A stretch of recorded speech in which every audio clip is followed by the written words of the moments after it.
What's up, everybody? It's me, Johnny G, and welcome back to the channel. Today, we've got our new update for Arknights, and the official release of the Ending a Grand Overture event is here. So we're going to be diving into that and playing the beginning of the event. I'm excited for it because it's more of Siege's story, and we get to learn a little bit more about her, especially considering everything that's gone on in the main story, where she was involved in things with the war in Victoria, the Londinium Crisis, and everything that has been going on recently, like with chapter 14. And, it just really continues to give depth to her character and her story as the rightful queen of Victoria. So there's a lot of interesting parts to her and to the Victoria arc. So this is going to be interesting to see where it goes and where this follows things after everything that happened with the battle with the Sarkaz. So let's dive in and see what this story is going to be all about.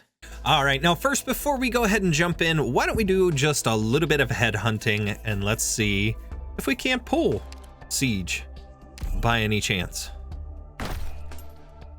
Or Vina Victoria, as she's called. Looks like we're only getting 5s. Okay, so that's all right. We didn't get her with that one. We ended up... Actually, I did not have her. So let's see. 1 second here. I didn't already have Vendela. That's weird. She's an incantation medic, which is cool. But, all right. Let's try another 10 pull. Just one more. See what happens. Nothing. Okay, that's fine. All right, moving on. We're leaving it as is, because the good thing about her is she is, I believe, standard. She's not limited, so she'll come in to standard headhunting and things after this. So, is what it is. Let's go ahead and move on to the actual event. Ooh. Nice. Beautiful sword.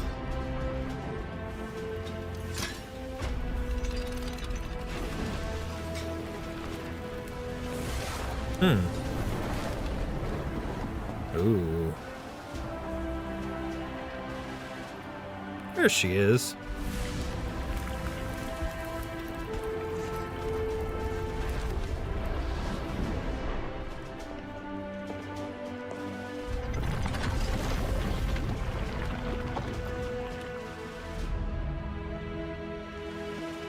Ooh. What a beautiful hall. Architecture is insane.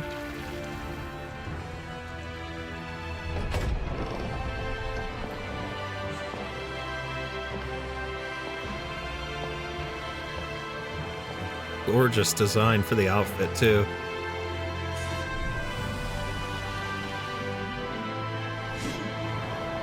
Oh my. Ooh, fierce. I love it.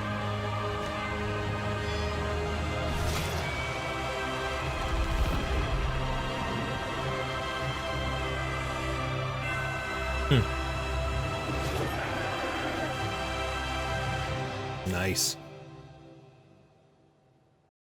Okay. Ending a Grand Overture. So, I'm curious. Office of Proposed Resolutions.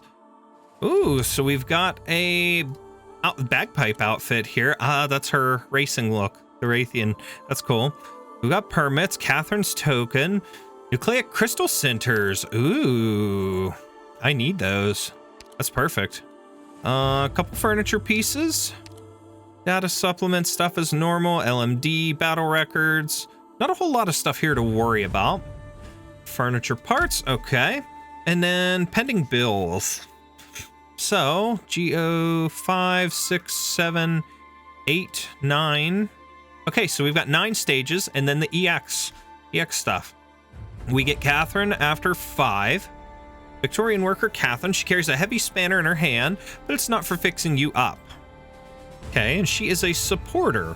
Okay, cool. We'll just see how that works. Die a hero or a villain. Here we go.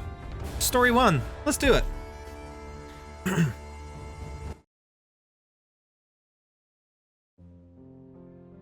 Ooh. Isabelle Montag. loyal Victorian knight of the Tower once said, "History is like a granary.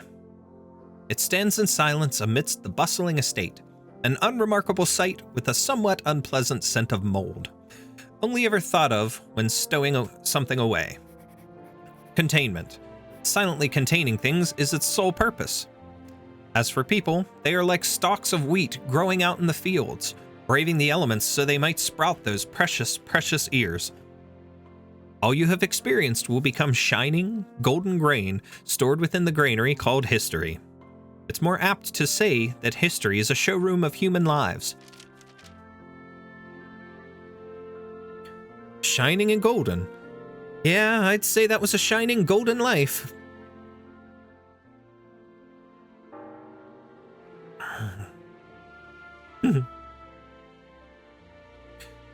Vina, this sword is yours. It is your destiny. Father, is this...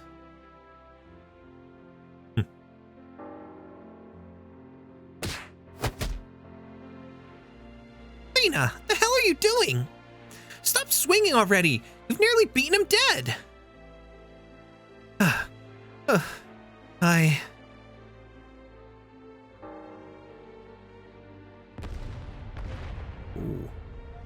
Vina, it's time. Got it.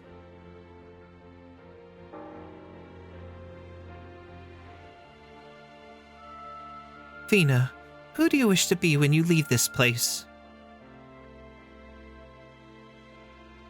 I choose.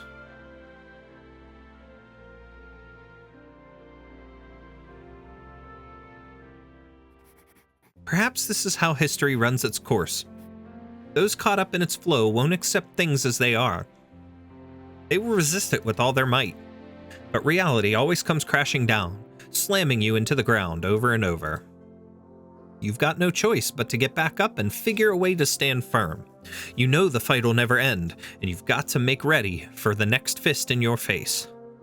Until you circled round and round to find yourself back where you started, albeit by some different path. Wait, now that I think about it, Dagda might have said millstone. History is like a millstone? I forgot what metaphor she used exactly, just that it's got to do with a mill or a windmill or something. The sort of thing that'll get people thinking of the sunset. Ah, forget it. I never much fancy the way she talks all erudite like... When all's done, I'm here to record this heart-pounding moment in history. As a witness to this particular point, as one who personally experienced some of these events, I felt the need to share the tale with those who come after. It's worth remembering, considering the many bitter lessons learned. It must not be forgotten, with too many painful sacrifices made. Safe to say, the story's so twisty and turny that if you weren't there to see for yourself, you'd never guess where it ended up. Aha! I remember now. It was a ship. History is like a sailing ship adrift, and every age sees its share of experienced helmsmen who think to change its course. But in the end, none will truly ever know where the sunset and the river will take them. Ah, sod it. I don't need to copy the feel of those historical novels I read. It's my book. Why should I write it like how Vina's governess talks? Let me have a think on how I'd tell the story my way.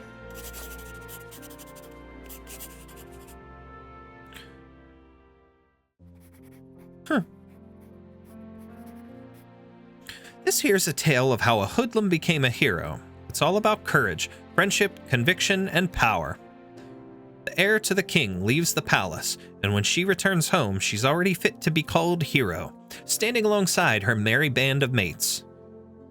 This epic begins the summer of the year we left in the factories of Londinium's Norport borough. They were the happiest days of my life.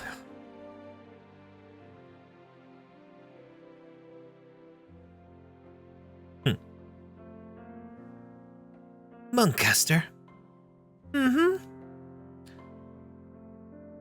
Indra, Bristol. Got any more? Sheffy,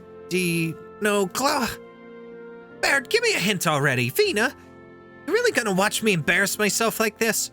Hey, it's your bet. I can't say anything. Baird's right. Wouldn't be fair otherwise. Don't give up now, Indra. Victoria's got at least 60 or so nomadic cities. If you can't think of one more, you're a sixth of the way there. My whole life I've never left Londinium. It's my home. Why the hell would I remember what some cities miles away are called?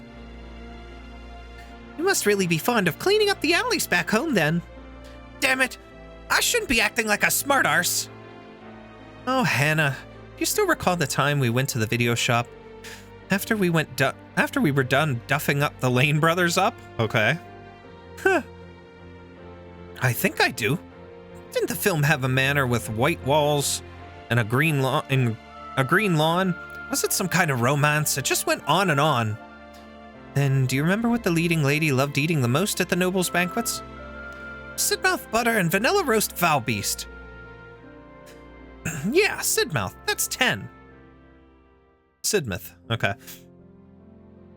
Vina. You really are the best when it comes to leading, Vina. I'll follow you my entire life. I will. No need to get all sappy on me now. All right, Morgan, you lost. Here's your drink. You know, Vina helped her out, Baird. Whatevs. Drink's a drink. Morgan, it's your turn to pick up the protection money from the factories on Old Farley Road. Don't forget to clean up the alleyways behind Old Hank's sandwich shop. It's times like these that Glasgow feels spread a bit thin. One day, I'm gonna make all of Londinium into Glasgow gang turf, and all those fees will come straight to us, alongside the best sandwiches in the city. If you took all of Victoria under your wing, who'd you even protect them from? The Gaulish? Maybe those snotty nobles. Who knows? Some tosser's bound to show his face sooner or later. Norport can't make do without us, and neither can Londinium. There'll come a day when Glasgow's the heroes of the whole city. Just you wait. Not wrong, I'd say. Indeed. Here's to the Glasgow gang, the most important gang in town. To the Glasgow gang!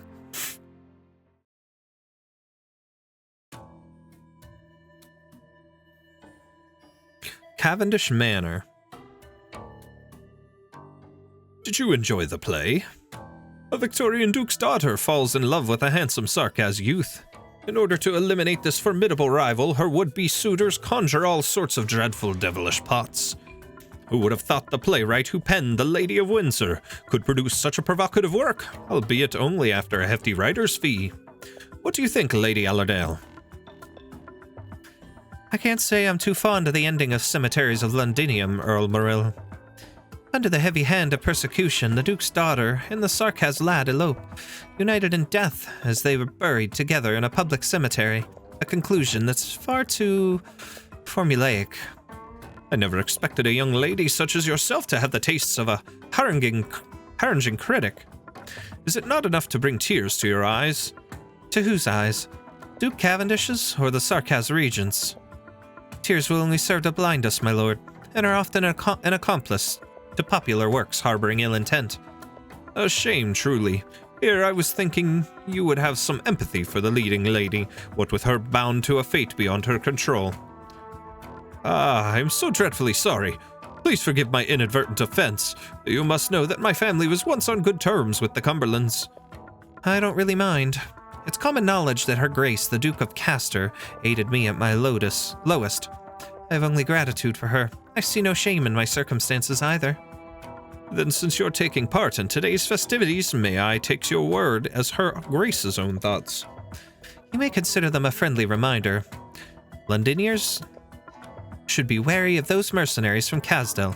Heaven forbid some ridiculous story to sow the seeds of pity and sympathy in their unwitting minds. Casdell is far, far away, and they simply don't understand these Sarkaz in the slightest. Do not allow tears to blind their judgment, my lord. Your words would throttle a talented playwright. Bringing the citizenry to tears would hardly be a difficult thing for a duke, I say. Is this also Her Grace's opinion on the matter? No matter what you might think of this playwright, I do believe The Lady of Windsor is a rare work of art. I wholeheartedly invite you, and perhaps Duke Cavendish, to give it a thorough read-through. Winds have not the limbs to drag themselves out of the swamp. Man has not the eye to see beyond time.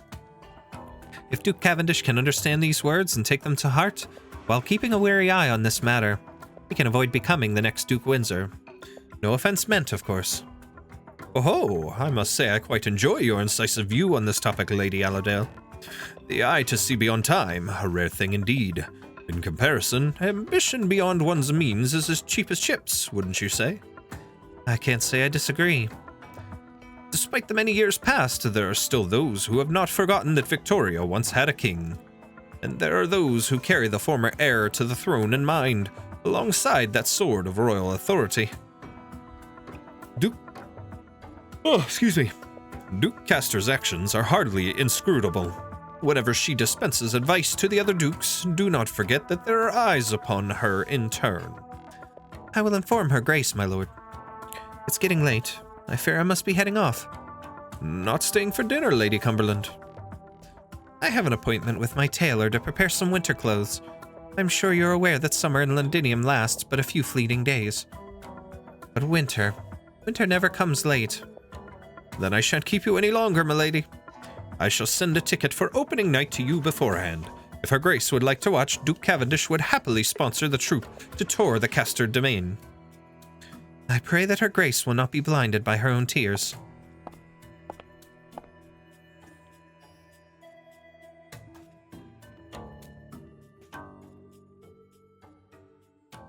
Most suffocating banquet, was it not?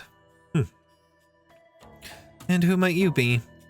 You may call me Clavicia. Based on that distinctive white hair of yours, you must be Lady Allerdale Cumberland.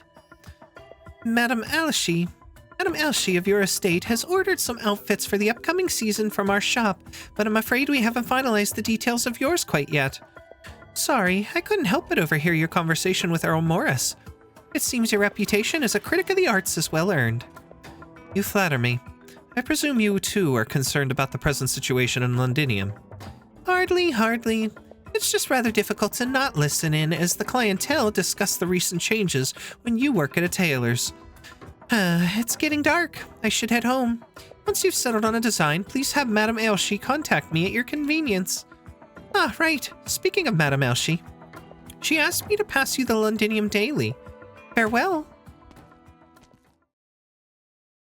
Might as well see if there's anything else newsworthy today, I suppose. A vicious brawl in Norport Borough. Is that? Ooh, boxing gym. Let's go. Fucking hell! That's bloody ridiculous is what it is. It's the third time this month. Been accident after accident here in the factory ever since that scoundrel took over the union. Watch close enough and you start to notice how whenever some brave soul puts out a complaint about the union, he ends up dead in some freak accident a few days later. Let's go then already. Take me to him. I'm gonna see just how brass this bastard's balls are. Calm down. The union handles union business. The streets handle street business. That's the rules. Giving every bastard I see a right thrashing's my rule. I know, of course I know. But we've got no other choice. The union's keeping it all hush-hush inside the factory. Excuse me, not even the coppers can investigate. This new foreman, Johnny, right? Who's behind him? I remember hearing he's got some big name backing him. A relative of Duke Cavendish, apparently. Do you mean Duke Cavendish? Yeah, that's the one. Is he trying to get anything out of you lot? Hasn't been asking for money or any of the sort, but ever since he became foreman, lots of the important jobs are getting taken up by workers from outside. I see. You head on back. We need to talk this over a bit. What are we waiting for, Morgan? Are we gonna let these bastards do as they like? It's not that simple. You heard the man. This isn't your average union tosser. He's got the backing of a duke. Why is he going out of his way to play tyrant in some little factory, though? Who cares why? Since when did we need a reason to take out buggers like him? I know Londinium's rather restless these days. The dukes have been playing their games around the clock. Don't tell me you haven't noticed all these fresh faces on the street lately. Time to come up with a plan, Vina. We're all ears. Since we've taken their protection money, it's up to us to do the legwork. Let's go have a chat with this bastard of a foreman. Doesn't matter if he's got a duke behind him. That's more like it. All right, if you say so, Vina. But just to be safe, we should scope out the factory a bit, get some info. You're with me, Baird. Sure. Hey, why don't you ask me?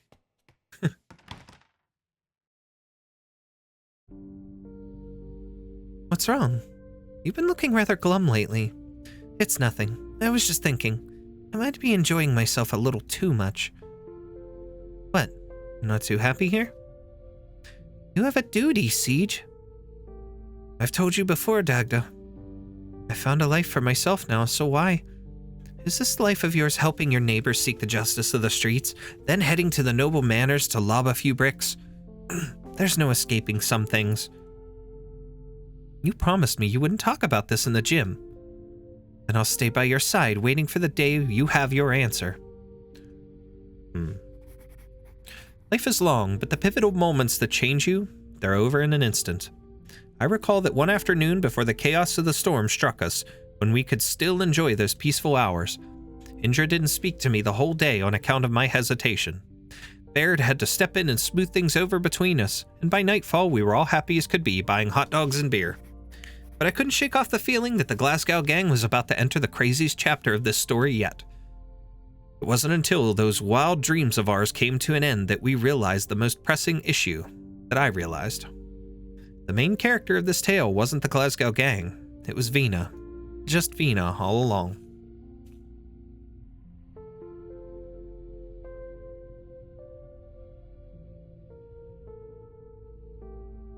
What's the matter, Elsie?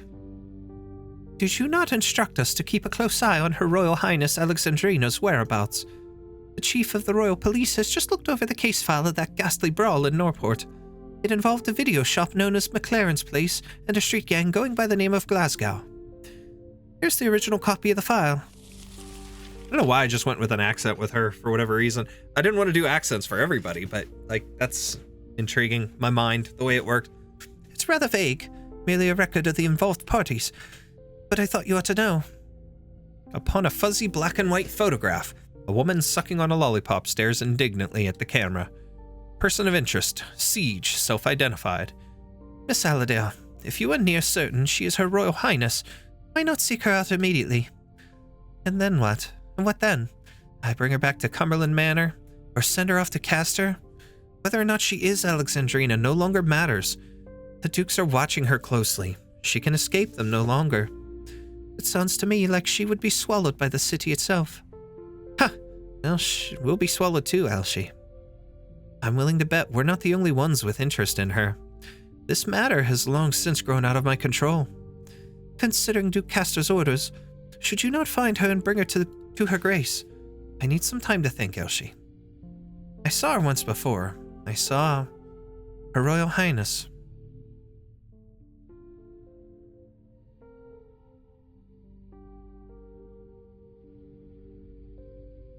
But no matter how you put it, it was all such a long time ago.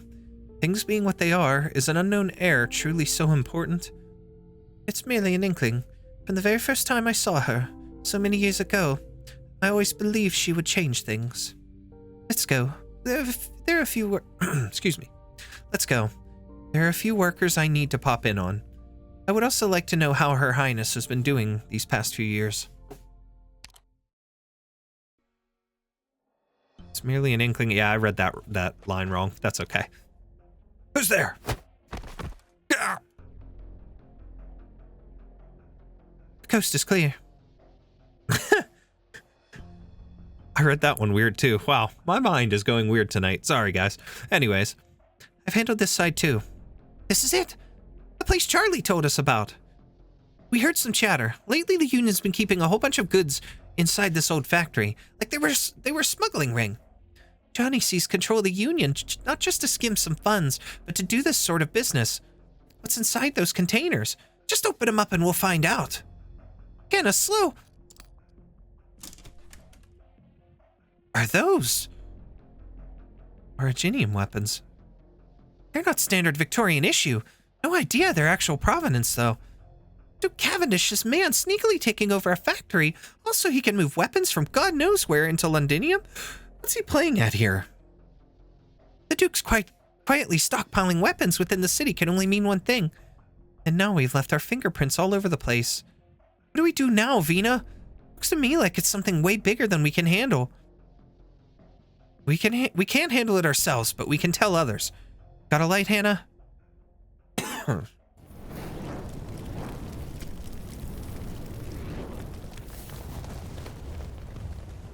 Bloody hell! You can still see the factory burning from all the way out here! This is no laughing matter, Indra. Of course it is. We messed up some wicked Duke's scheme. We did something really big here. At least we could say we'd done nothing wrong, yeah? Let the coppers handle the rest of it. They say Londinium's so big it defies borders, but at times I feel it's rather small, wouldn't you agree? Ah, it's this guy. Who would have thought I would meet you here, Alexandrina, your Royal Highness? Who are you? I'm Morrill, a humble guest at the Cavendish estate. Nobody in particular, and yet I would say I'm one lucky chap. You know about the factory. You know what Duke Cavendish is up to. Though I can boast of sharing some of the Duke's burdens, I was not wholly in the know about His Grace's plans for Londinium. However, at this moment, my only concern is you, your Royal Highness, Alexandrina. I must say, seeing your Highness standing before me really does call to mind the sight of His Majesty all those years ago. You and he are so very alike. The same childish sense of justice. The same price you must pay for clinging to it. What do you want? Your little adventure with your friends this evening hardly matters, I say. A few boxes of lost merchandise is hardly anything compared to meeting you. Come now, at the very least, I'll let you chums leave alive. How about that? Your chums? Why should I believe a word you're saying? Excuse my impertinence, your highness, but the truth is you have no other choice. Or should I say, you are free to try and escape, but I will be keeping a close eye on your whereabouts. No. Vina, the hell are you doing? Stop swinging already. You've nearly beaten him dead. It's fine. He's still breathing. Vina, what's this all about? You lot, get out of here. The factory, all this, it was all my doing. Nothing to do with anyone else. Are you having a laugh? Vina, what was he saying? Why do you keep calling you your Royal Highness? Because she's the heir to the throne of Victoria. The daughter of the late King Alistair too. Alexandrina Vina Victoria. I didn't mean to hide it. I just thought it didn't really matter. You daft mate? I'm not asking who you are. I'm asking why you try to shoulder all this by yourself. Hannah. Sounds like there's a long story you need to be telling us. Sorry. No time for that. Save it. We need to leave right now. Where can we go, though? Out of the city. Right now. This instant. Immediately. I can't. We're nearly out of time. Once the police notice the factory's up in flames, they'll contact the defense forces and shutter each and every port. When that happens, we wouldn't be able to fly out, even if we sprouted wings. Don't worry about Norport. I'll hold the fort. Wait, Baird, you're not coming with? Hey, Morgan, say something, won't you? I get where she's coming from. Glasgow gang's always going to be home to us, Hannah. Someone's got to welcome you lot home when you get back, right? People are watching you. But I'm sorry, Vina, we can't protect you. Against real titans like them, the gang's nothing more than puny little mussbeasts. You were never a Norporter, Vina, or should I say, never only a Norporter. I knew from the day you joined us. It's all my fault. I just wanted to protect you all, but now I've dealt a heap of trouble on your laps. Not wrong. If you're going to blame yourself, though, there's something I hope you keep in mind. Remember that you owe Norport. Remember that one day you'll need to come back here to repay everyone. I swear I'll come back. Yeah, it's our turf after all. We'll snatch it right back someday. But are you really set on coming with me? There's no need to tangle yourselves in all this. I'm your trusted advisor, Vina. I'm worried for you. If anyone comes looking to bother you, you're gonna need me to help bash their faces in. Wherever you go, Vina, I will follow. Never forget, Vina, no matter where you go, the Glasgow gang will be with you. I'll keep this place safe. We want it together, after all. I promise you, Baird, I'll bring everyone back. Hopefully sooner rather than later. Here's to us. To the Glasgow gang. To the Glasgow gang! Excuse me. Damn it all. My lady, it's the Duke of Cavendish's man. My lady, I'll contact headquarters right away, even if we must turn all of Londinium upside down. suppress this event. Very well. I'm contacting the hospital. What? Suppress it? I will have my men handle this. Nothing to come will have anything to do with the Norport police. Do not worry. The chief of the Royal Police will not come calling on you about this, or anyone else on the scene for that matter. Really? How can you be so sure? Well, I cannot fix the future's course, sir. I can guide it towards a path of my liking. The city will soon be welcoming a host of visitors. Do you not have more important things to handle? All right, very well. This too is part of your destiny, Vina. Excuse me. When we found out about Vina's past, I was amazed, sure, but I was more pleasantly surprised, as it were. I could see the entire story in my mind's eye, a lost heir to the throne, a heroic fantasy rising from the streets. Stories usually start with someone leaving and end with a reunion, but reality begs to differ. When we stepped out on the road away from home, none of us expected the way back could be so fraught with hardship. I'm fond of the words Dagda spoke once we set foot on our home again, after many, many years away. History is like a sailing ship adrift, and every age sees its share of experienced helmsmen who think to change its course.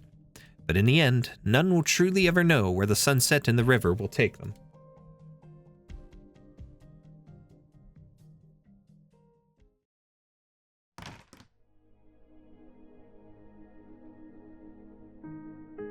Hey, who are you? Here to get some rounds in the ring? I'd like to ask if this is where the Glasgow gang is based. I'm looking for Siege. If I understand things right, she's your leader. This gym's only got one leader now. She's called Baird. Wait a sec. Looking at your clothes, you a noble? Get out, you ain't welcome here. Pardon me, then. Wait. You're looking for Vina. You know her? I'm an old friend of hers. Vina's out on a trip. If you've got something to say, I can pass it on for you. No, nothing in particular. It's just that as her friend, I'm concerned about her current situation. Please let her know I'm wishing her all the best when you can. Sure, she's doing fine. I'll tell her on your behalf. Allerdale turns and leaves the messy gym. She knows the woman there wasn't lying, because she saw the photo hanging on the wall and the smiling face upon it. It's not time yet. In her fit of absent-mindedness, that deep, resonant voice arises in her head once more. Allerdale, Cumberland. You will meet Vina again someday.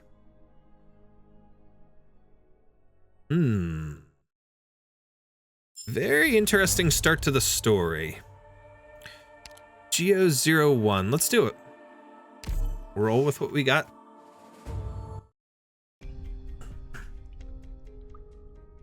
Londinium, abandoned factory, December 8th, 1098, 4:43 p.m. Section G12.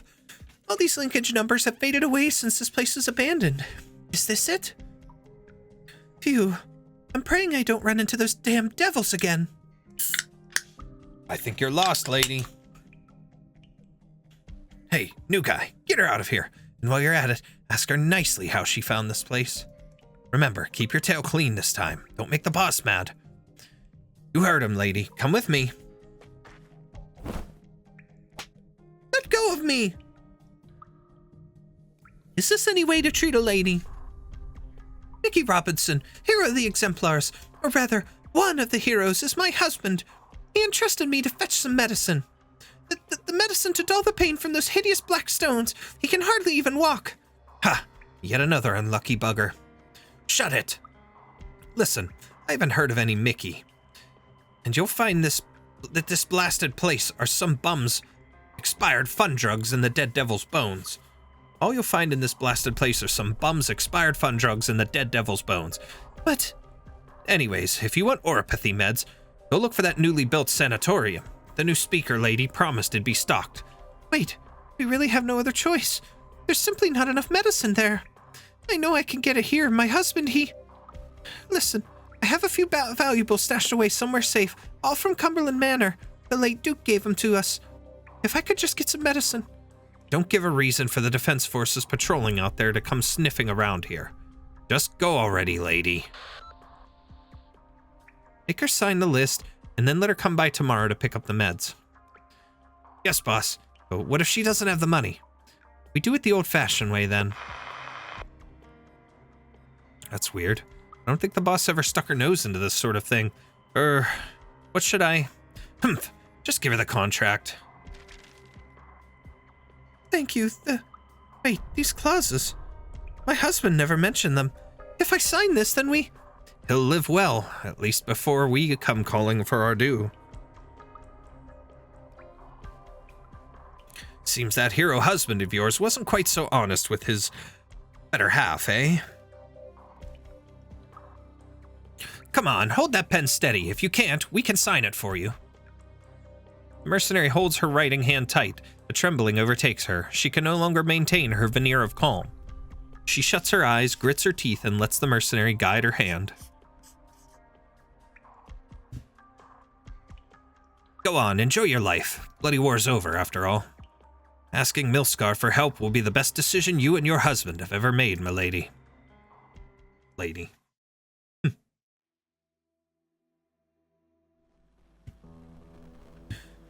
This morning, Londinium's interim health secretary cum provisioner general, Madame Major, was found dead in her office in New Achterrig district. In today's parliamentary session, Madam Speaker Alexandrina expressed her support of Madame Major's work in caring for the infected and lamented her untimely passing. The final point in Madame Major's itinerary before she passed was a trip to the Dukedom of Normandy to discuss a purchase of medicine so as to relieve the shortages within Londinium's walls. But according to some reliable sources, Madame Major died of an acute oropathy attack. Not only did she conceal her infection, she was also often seen arguing furiously with the speaker in recent times. In this sensitive period where the number of reported infected within the city is growing exponentially, it is clearly worth looking into the death of Madame Major, who had lost her hereditary peerage. Even now, 2 months after the Sarkaz withdrawal, why are there sinister plot holes coming back to the fore? As for the exemplars, are the terms of the resettlement program still not finalized? All eyes are on the newly appointed speaker, who has won the backing of a majority of the dukes. We have managed to connect with the speaker's close confidant, Miss Kate Morrigan, digging deeper into... The broadcast in the speaker's office suddenly falls silent. Those louts are a real crock of shit, I tell you. They were loafing about the sanatorium cafeteria, waiting for me to sit down for lunch before they tried to wheedle some info out of me. And you beat the hell out of them. I thought, that way they wouldn't dare run their mouths on the news again. Sorry, I didn't think about how it'd affect the way everyone sees you. Oh, I would have kicked them out too, literally. Huh? But it doesn't matter what you say to those news hounds when they're in the business of making up fluff. They've already decided what to put in their latest story a long time ago. Since there's no way of shutting them up, might as well get straight to the point. Vina strikes her two fists together, putting herself through the paces engraved in her instincts with ease, just like she always did back in the gym. Huh, that's the Vina I know. I knew it. Hannah even said. Whoa. These clothes really do get in the way. Maybe I should find someone to make some alterations. I happen to know a pretty good tailor. Delphine. He made clothes for the royal family when he was younger. Luckily, he made it through everything alive. Shame nobody dares hire him nowadays. Infected as well? Yes. Yeah. Any progress on that thing you mentioned in your message? The situation is complicated. We've captured the Sarkaz who have been hurting people. They're now cuffed in the Siniseld's parliamentary chamber. I suspect this might have something to do with the gangs operating out of the abandoned underground factories. Milskar. As for whether or not the Duke of Normandy's heir is behind all this, she and I will resume negotiations. Madame Major's death, the Londiniers' medicine supply, as well as Milskar's gang and those Sarkaz. There are a lot of things to handle in this city, and none we could solve with our fists like we did 2 months ago. You've settled into the job quick, Vina. I believe Parliament as it is now can manage these issues, so relax, I'm here to help you. Mother taught me how to handle this sort of situation. I won't let her down.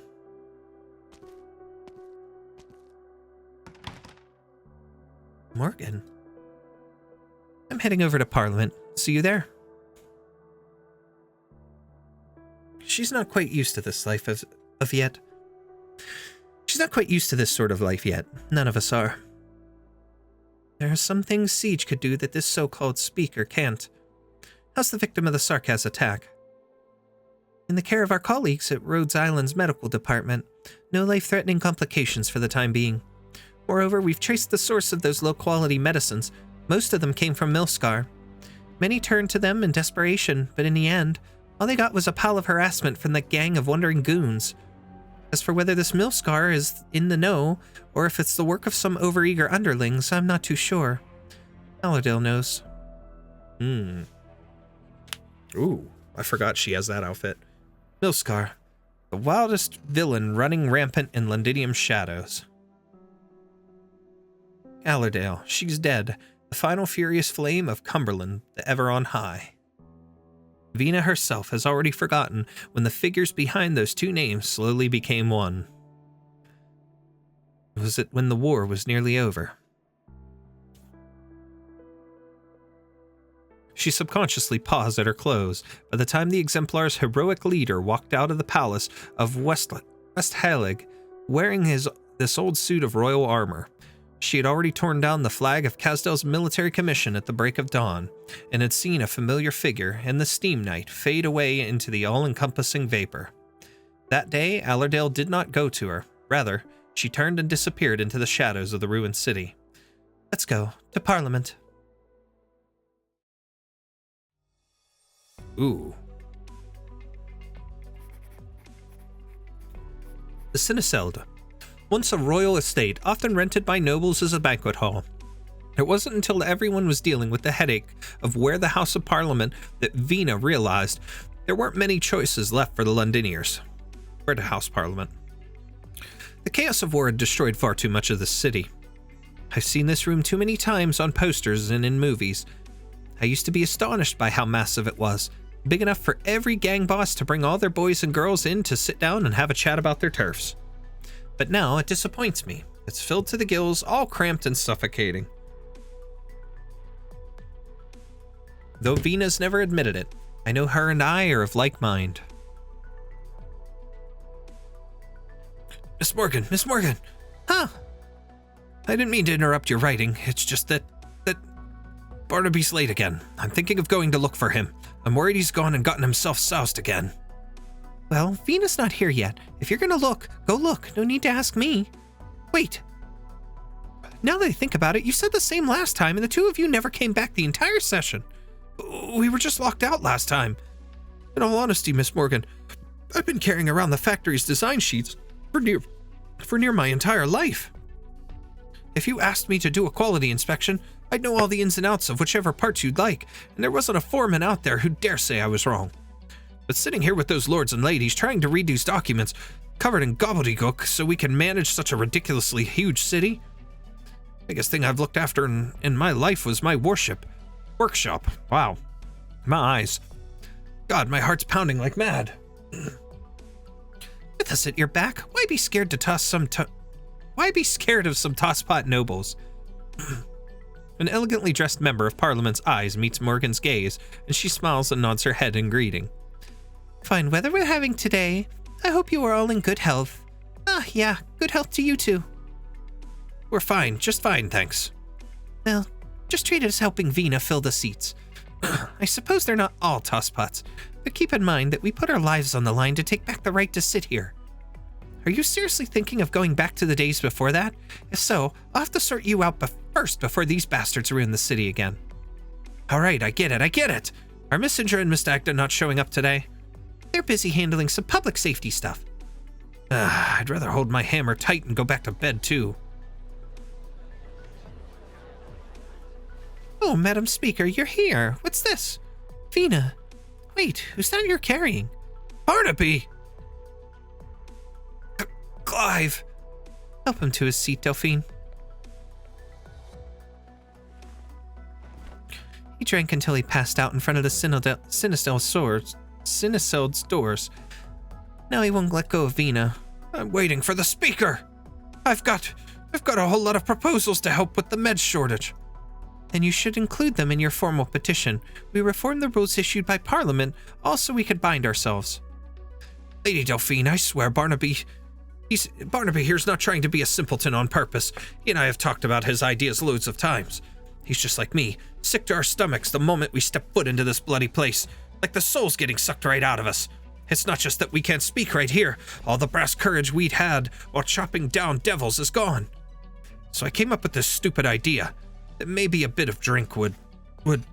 Relax, Vina's not going to get mad over something like that. Right, you needn't worry. Parliament nowadays is incredibly complex by nature. Everyone here's on the lookout, getting used to things and learning on the job. That includes the speaker. If we're going to defeat those who wish us ill off of the battlefield, we're going to have to learn how they think. It's not going to be an easy process for any of us. The two of you have done pretty well, all things considered.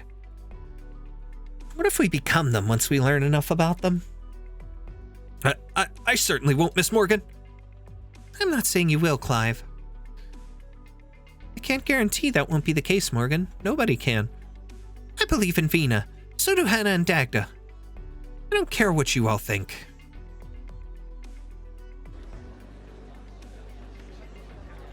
I'm sure we're all very clear on why we have convened this emergency meeting. Ever since Parliament was re-established, we have worked around the clock to resolve the issue of the Sarkaz who continue to operate within Londinium's walls. We gave our citizens a promise of safety. It matters not if it is the Sarkaz or roving mercenaries such as Milscar hiding within the city. See? I am not able to talk today. I'm probably going to have to take a break after this episode, or this, stage. Parliament will strive to settle the matter. We will brook no evil that threatens the safety of our people. Yeah, I'm taking a break after filming this particular episode. You're putting me on trial. There will be no trial, Sarkaz. Parliament's new interim bill dictates how we handle you. The provisional court has passed it as well. You will be dealt with in a manner that all agreed upon. Not everyone, just you people. You caused grave injury to a kind-hearted shopkeep, all for a loaf of bread he had already set aside for you. He's still alive? He is. Good. So when's the execution? You really should have left with the rest of your kind when the war ended. You still remember me. Of course you do. You were the one who let me go during the big retreat, after all. I'd say you were my savior, head of the exemplars. You? Longshot. That's what my daughter calls me. You didn't ask me my name at the time, and I'm betting the people sitting by your side don't give a damn what it is. But I'm going to ask everyone here something on behalf of a few others. Are Sarkaz born and bred in Londinium, who have never left the city, still considered Victorians? We're getting a little philosophical here. To be honest, I've never really thought about that question. The Sarkaz who called himself Longshot never yelled or shouted, but the rowdy, chattering chamber went dead quiet as soon as he spoke.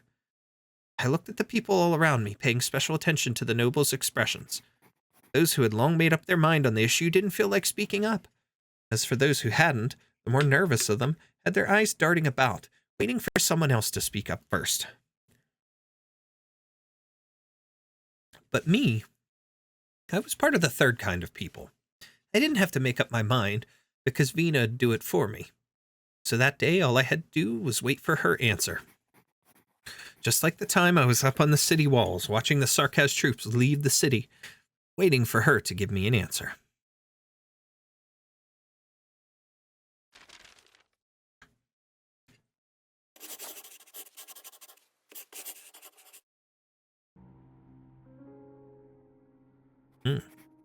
I don't think I'm ever going to forget that sight for so long as I live. Back then, I also had a question for Vina. Why are we allowing those Sarkaz who killed Baird to leave with so much pomp and circumstance? Huh. Oh, wow. She never said anything that day. Atop Londinium's walls, October 8th, 1098, 8:48 p.m.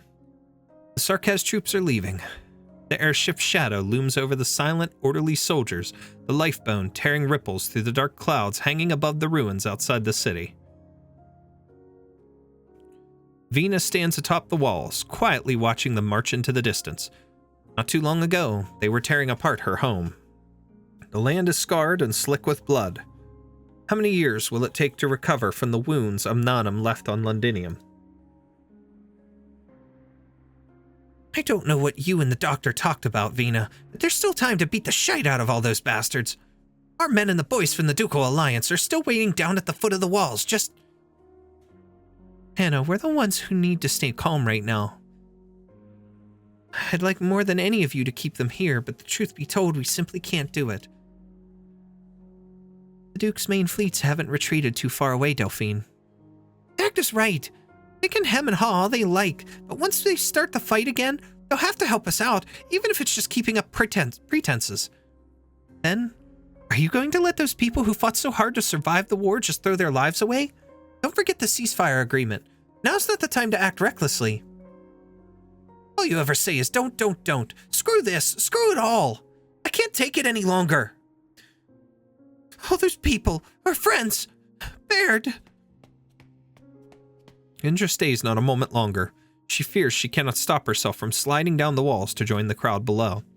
She fears she cannot stop herself from leading the charge, pulling her battle-worn yet battle-hungry fellows back into the fray. Hannah. She's been bottling herself up this whole time. Don't worry, Vina. I'll go keep an eye on her. She's just venting. She's not that the foolhardy type. Vina, why are we allowing those Sarkaz who killed Baird to leave with so much pomp and circumstance? This is the best the Doctor and Wishadel could get us. Londinium cannot withstand another war. There's enough dead already. You know this, Vina. Tell the Exemplars no rash action from anyone. Doctor? Rhodes Island received a few invitations from the Dukes. They want us to sit in on the post-war conference on handling Londinium. Handling? You mean before all the Sarkaz are even gone? Are they really in such a rush? I don't think the city as it is now is willing to play ball with their machinations. That's why they chose you. You could always refuse, Vina. This is my home, Doctor. Made your decision, Vina? Wasn't it made the moment we led the Exemplars on our charge into the city? They know it and I do too. It's not something to take lightly, but you have my full support. Then Rhodes Island will attend the conference. Thank you, Doctor. I suppose you're saying the biggest challenge is yet to come? Huh. I'm supremely curious as to what they'll spew out of those pretty little mouths of theirs. We'll meet you as soon as we can. Coming home's not always easy, is it? Interesting. Lingering scores. Here we go. GO0 or GO-1. Maybe I'll do better at this than I've been at talking so far. Oh my. You people. Looks like a simple stage. I can't even remember your faces after this one. Anyway, Novice Junkman. Let's just get started. Okay. Illusion and intimidation are my tactics too. Okay. Let's put Texas out here and just gain some DP. Awaiting orders. You can't stop me. Screw it. But we should out here. Why not? Looks awfully dangerous. You call me out for this? We'll probably be in pretty good shape with this.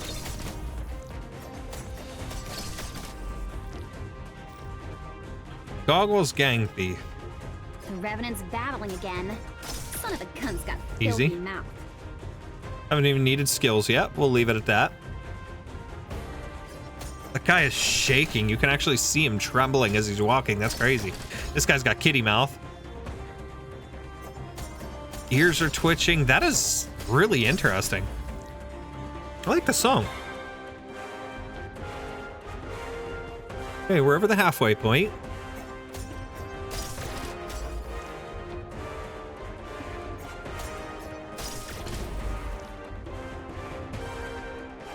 Actually, what I should have done is I should have put Narantuya right here. Because she'd have covered all this. That actually would have been a good strat.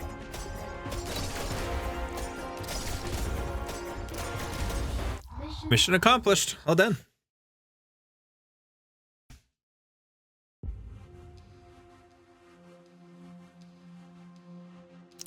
Palace of Westhalig. Shortly after the war, This was a resplendent place 26 years ago. At the time, the dome above was polished to a mere sheen, and the radiance of the twin moons and the enchanting darkness of the starry sky dancing together was a most beauteous sight. Once I kissed the back of His Majesty's hand here, paying respects to King Alistair. A rare honor indeed. Victoria no longer has a king, milady. Or should I call you the Earl of March? Just Eleanor is fine. I did not beg His Grace the Duke of Normandy for the seat of County March to hold the title of Earl, but rather to expedite a few business matters, Your Highness. If it were not for the farcical royal hanging, we might have been much closer, Vina. She takes out a gilded purple business card, its face embossed with nothing more than a golden loosestrife flower. Please take it. Since you're more accustomed to do things in a business-like manner, this might put you at ease. I'm afraid we are not so well acquainted. Do you always decide the future of Londinium here, my lady? It was never up to me where we meet. Besides, considering all that's happened here, surely there is nowhere else more suited than this. Something weird about her. Ew, why are we zooming in? Eleanor looks at the faded statues and dusty doors at the end of the hallway, as if she could capture their past glory. In the room beyond was the King of Victoria's throne. Upon it he once sat, dictating the rise and fall of the Empire. But what remains behind those doors now?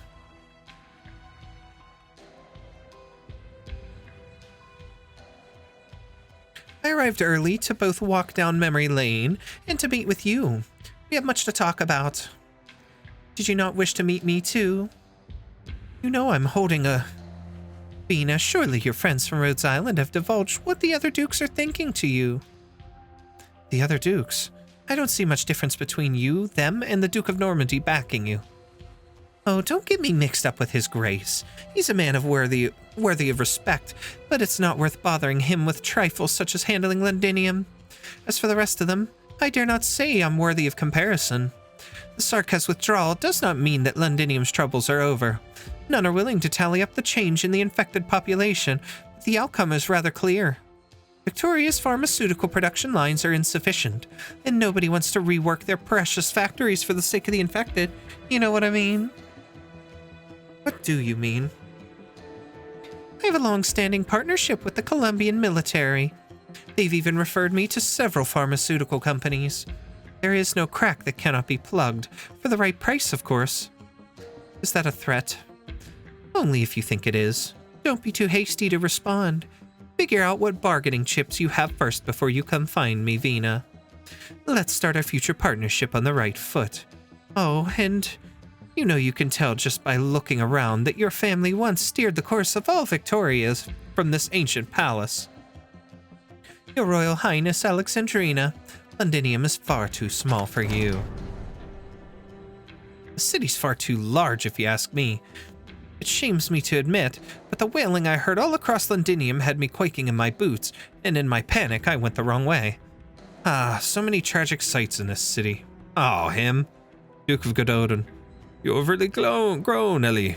I still remember how you used to clamber up my back and grab onto my antlers.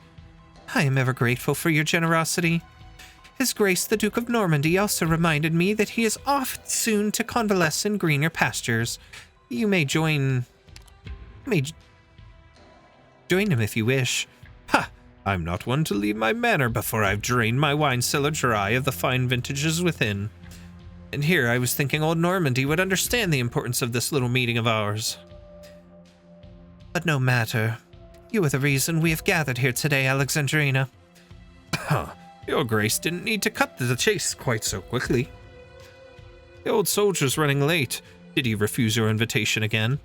He turned his eyes away from Londinium a long time ago.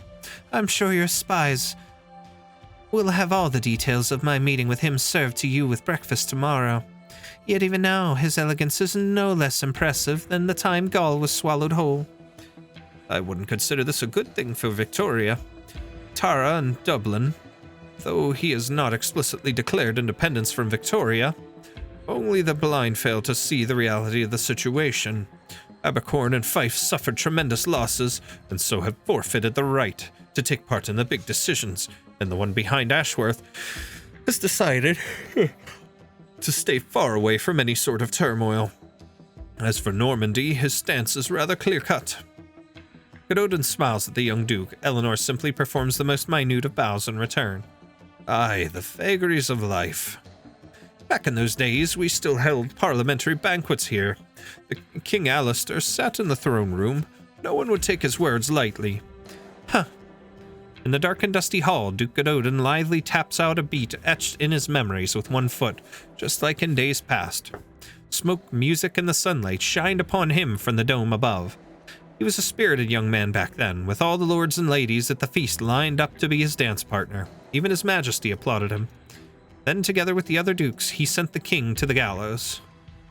No need to memorize the dead, your grace. Memorialize the dead, your grace. His orphan stands before us, does she not? Ha! Aye, so she does. What does it matter if Victoria has no king? The siege. That's all I can call you until you accept our proposal. There are better ways to implement your ideas on the infected, the refugees, and those pain-in-the-arse Sarkaz, Madam Speaker. Should I consider this advice from the will of the Empire? Call it an attempt at giving some. We have other means to handle this near-ruined city. This is not a lifetime appointment. We will judge whether or not you are fit for the position. Just like the past, no? With your dinner table parliament, a handful of dukes could dance around the king behind closed doors, deciding the nation's future on a whim. And the results? Look outside. We have not yet washed ourselves clean of the Sarkaz blood. You look only at this little city, while I look at the whole of Victoria. If Londinium has become an ulcer sapping Victoria's strength, I do not mind gouging it out. I will allow other nations to see Victoria bleed, but I will not tolerate them mocking our scars, nauseating though they may be. If you stand in a sewer, you cannot expect to have full view of an ancient empire. Do not forget that the family name Victoria is no stranger to me, Your Royal Highness Alexandrina. Only the strong and the heroic have the power to steer the empire on its future course. Let's not frighten our future friend, Your Grace. Didn't we gather here to soothe the worries in a more pleasant manner? Old Wellington is far from the core. Windermere is in a constant state of uproar, and the rest are keeping an eye on how we stand. Since it's rare for us all to see eye to eye on a matter, let's keep things simple. That I cannot deny, but Vina, you can do far more than this. Though this does not mean the speaker must sit on the throne, Ellie. Are you all finished? She draws her sword and the hall falls deathly silent. Vina insisted on recording some minutes for that secret meeting. It was a meeting to decide Londinium's future, so her residents had the right to know what happened exactly. I stood there in my hiding spot, trying to note down every word as impartially as I could, but when I saw Vina draw that sword from her hip, pointing it at those bastards who thought they knew it all, I hoped from my deepest heart that she would strike them all down. That way what came next might have gone differently. My teacher once told me the size of kings was used to behead rebellious nobles. No, not the size of kings any longer, though I do not know what to call it now. I have not the right to name it, as it was the workers who forged it, to commemorate that victory whose painful sting has not yet left us. At first, as it lay forgotten upon the muddy battlefield, I thought its duty had ended. But those heroes who lost everything still remember it, because it symbolizes the Victoria held in their hearts. They do not wish to see her laden with dust once more. I know what they intended when they gave it to me. They wanted me to judge in their stead, judge those who brought them to desolation and ruin. But you don't fear it, do you?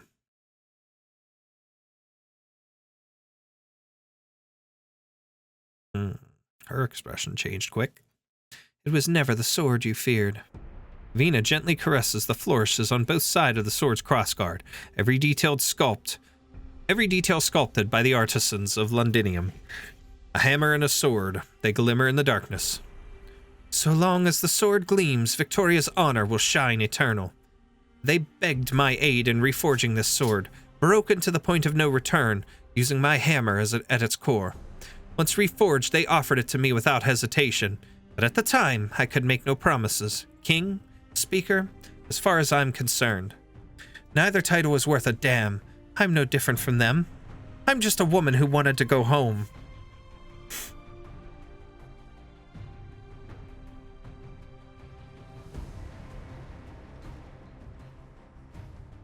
And when I made it back, what did I find? I didn't see the Grand Victoria you do. But I did see infected children in the boxing gym hoping to learn pugilism so they could defend their homes, and drunkards, mouths full of rotting teeth, donating the drinks they had stashed away to the hospitals. Also, soldiers on the operating table could be saved. The glory of empire has long since left us, so far in the distance it can no longer warm our hard beds in the winter chill of the new year. This sword is the duty they entrusted to me. I need neither parliament nor royal authority to know what I must do. I will do what I can to show them the power they hold in their hands, to make them understand the land is theirs to protect. But until that day comes, I must stand at the forefront, no matter what title I bear. Sewers too may bloom, and so here, in my home, I will not be lectured by the likes of you. Vina firmly plants the sword into the ground, its point passing through the stone like butter. It stands tall before the dukes. All eyes fall upon the quivering sword, a very clear provocation from Vina. Realm blade and miracle. In the wake of the war, those two words have become joined at the hip. Rather than the late king's orphan, they're much more concerned about Vina's other identity. Ha! Well said, my lady. There's really no point in us keeping the sword nowadays. Best you pull it right out. No point in nicking such a fine blade. Your teacher really did give you a practical education. It seems we were worried over nothing, Duke Castor. Indeed. A rather childish way of doing things, but one that will win the people over. Parliament will see her mature faster than ever. Wait just a bloody minute! We have no choice, Siege. Sundered Victoria needs a new voice, and you have stepped forward. But I have seen many die by their own blades, leading me to think long and hard about taking up that particular one. Do not let it cut you, Madam Speaker. That is my advice. She's more clear-headed than your graces think. Doctor! Pardon me, your grace. We were unable to stop the doctor. Monster, bored growl. You are dismissed. Londinium needs a leader who can protect everyone. You cannot rely on anyone else. Doctor. We will do everything we can to help the infected here. Oh, interesting. A pharmaceutical company specialized in oropathy that often dips its toe into areas outside its expertise. You circumvented the ducal alliance and tendered a ceasefire with those Sarkaz. No, there was no reaction from your grace's fleets. Merely a gift, as thanks for all you have done on the battlefield. There are some lines that must not be crossed. We will await your answer, Siege. As for Rhodes Island, you lot have been keeping quiet for a while now. Why the sudden urgency? Time itself makes for irrational decisions. Oh, time is it? Vina, have a good think about... Kitty mouth on her, too. Have a good think about what the people you're still protecting really need. And remember, if you do make your final decision, don't get too close with those Rhodes Islanders. I believe we have a good relationship with Duke of Normandy, my lady. That's exactly why I'm warning Vina, Doctor of Rhodes Island. She's not quite like the other dukes. So what should we do now, Doctor? It's not good for Rhodes to get involved. You already have your answer, don't you, Vina? Ami has already left for Glasgow.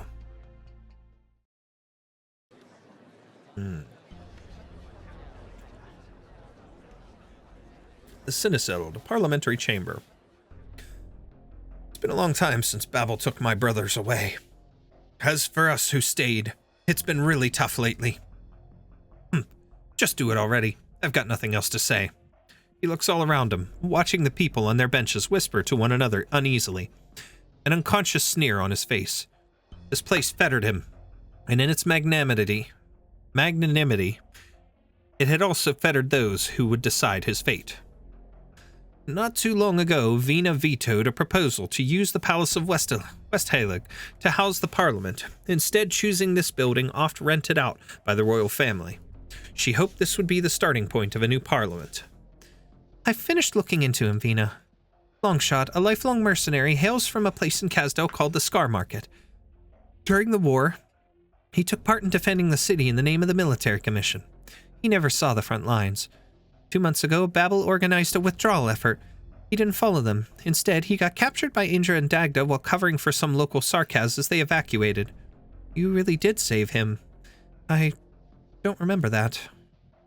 Ha!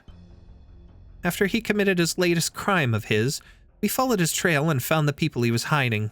His daughter has been helping a few Sarkaz leave the city these past 2 months, but this time she's part of the group sneaking out herself. Shit! You attacked the shopkeep who recognized you for supplies, didn't you? Ah! Restrain him! Don't lose your temper just yet, Longshot. Your loved ones managed to slip through our fingers. Someone's helping them. Milscar. Sounds familiar, right? Their business is creeping into places they shouldn't be creeping into. Ha! Ha! I don't know a damn thing, Feline. Just kill me already. Worried my blood's going to get this pretty little place all dirty. The war's just ended and you're already trembling at the sight of some red. None of you sitting here have even 1/10 of the honesty of those Sarkaz you refuse to call Victorians. Just leave the rest to me, all right? Any new instructions from Her Grace on the latest goings-on in this city? Her Grace has long since been aware of the trouble these Sarkaz and this Milscar have been causing, and she is very concerned about the safety of the citizens. But now Parliament is fully assembled, and since the Speaker has been doing a fine job of solving the issues plaguing the citizenry, she believes things will improve. However, when it comes to rooting out the risks against Londinium's safety, Her Grace is of an opinion that we should not tarry, especially in regards to Milscar, and so there are still problems in this city that we must urge the Speaker to resolve sooner rather than later.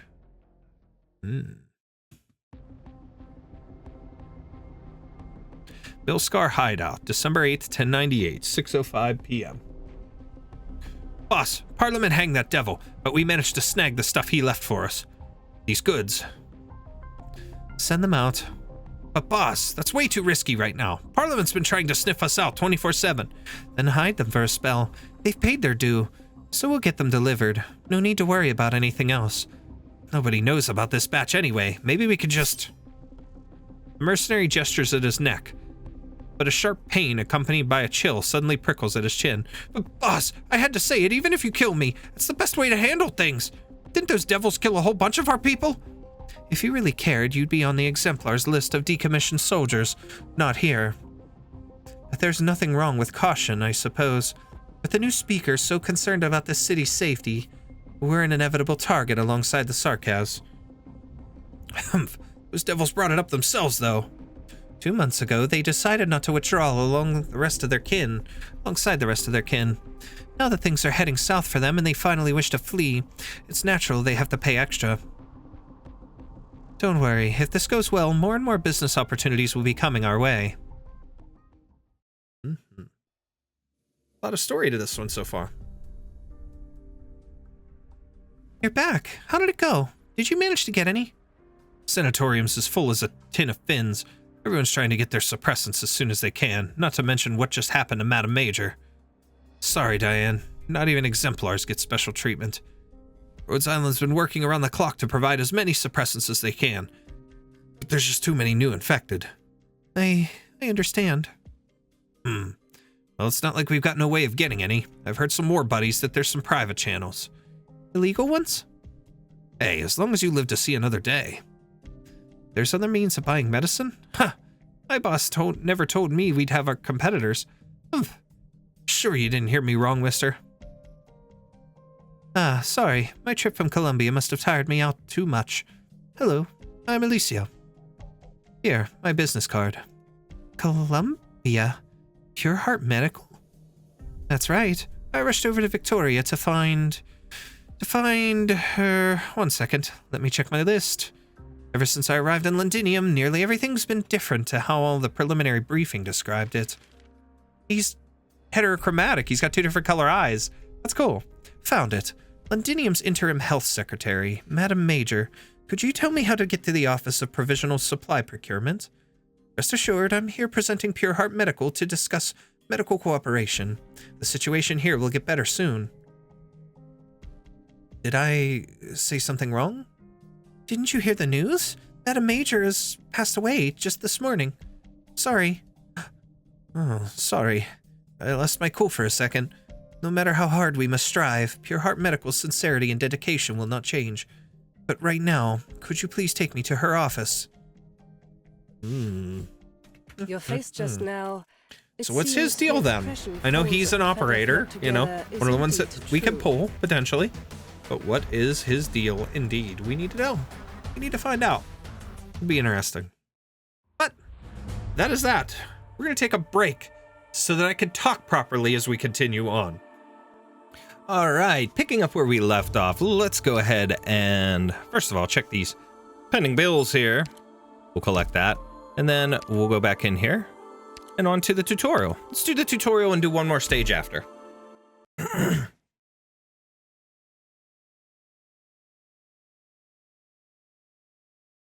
GO-TR-1. Okay. Vina says the streets have been restless lately. Prying eyes have been casting the freight cars. Ha! They're just street thugs, no big threat here. But if they rob the freight cars and get their hands on some new gear, they'll become a nuisance. We should secure the cargo before that happens. This equipment should come in handy. We just need to deploy operators in the same plates as the equipment, and then we'll be able to use it. Unequipped blades will increase your attack. Protective vests will increase your defense. With the Assault Arts unit, operators can temporarily frighten enemies after using their arts, dealing arts damage. However, if those bandits got their hands on the equipment, they'll also be able to use it. We can't let that happen. Enemies may look harmless, but after they put on the equipment, they're no longer so easily dispatched. If enemies are frightened, their equipment will take more damage, i.e., it'll be easier to defeat. We can use this to our advantage. We weren't able to recover all the equipment in time. Stay sharp and prepare for battle. Okay. As you bid. Any soldier's will is worthy of respect. I like her glowing red eyes. Okay. Yep, see, he's got like a little arts-related barrier. Damn it! My energy's nearly spent. He's got an Assault Arts unit. Stay focused. If we can get him to drop his equipment, we'll be in better shape.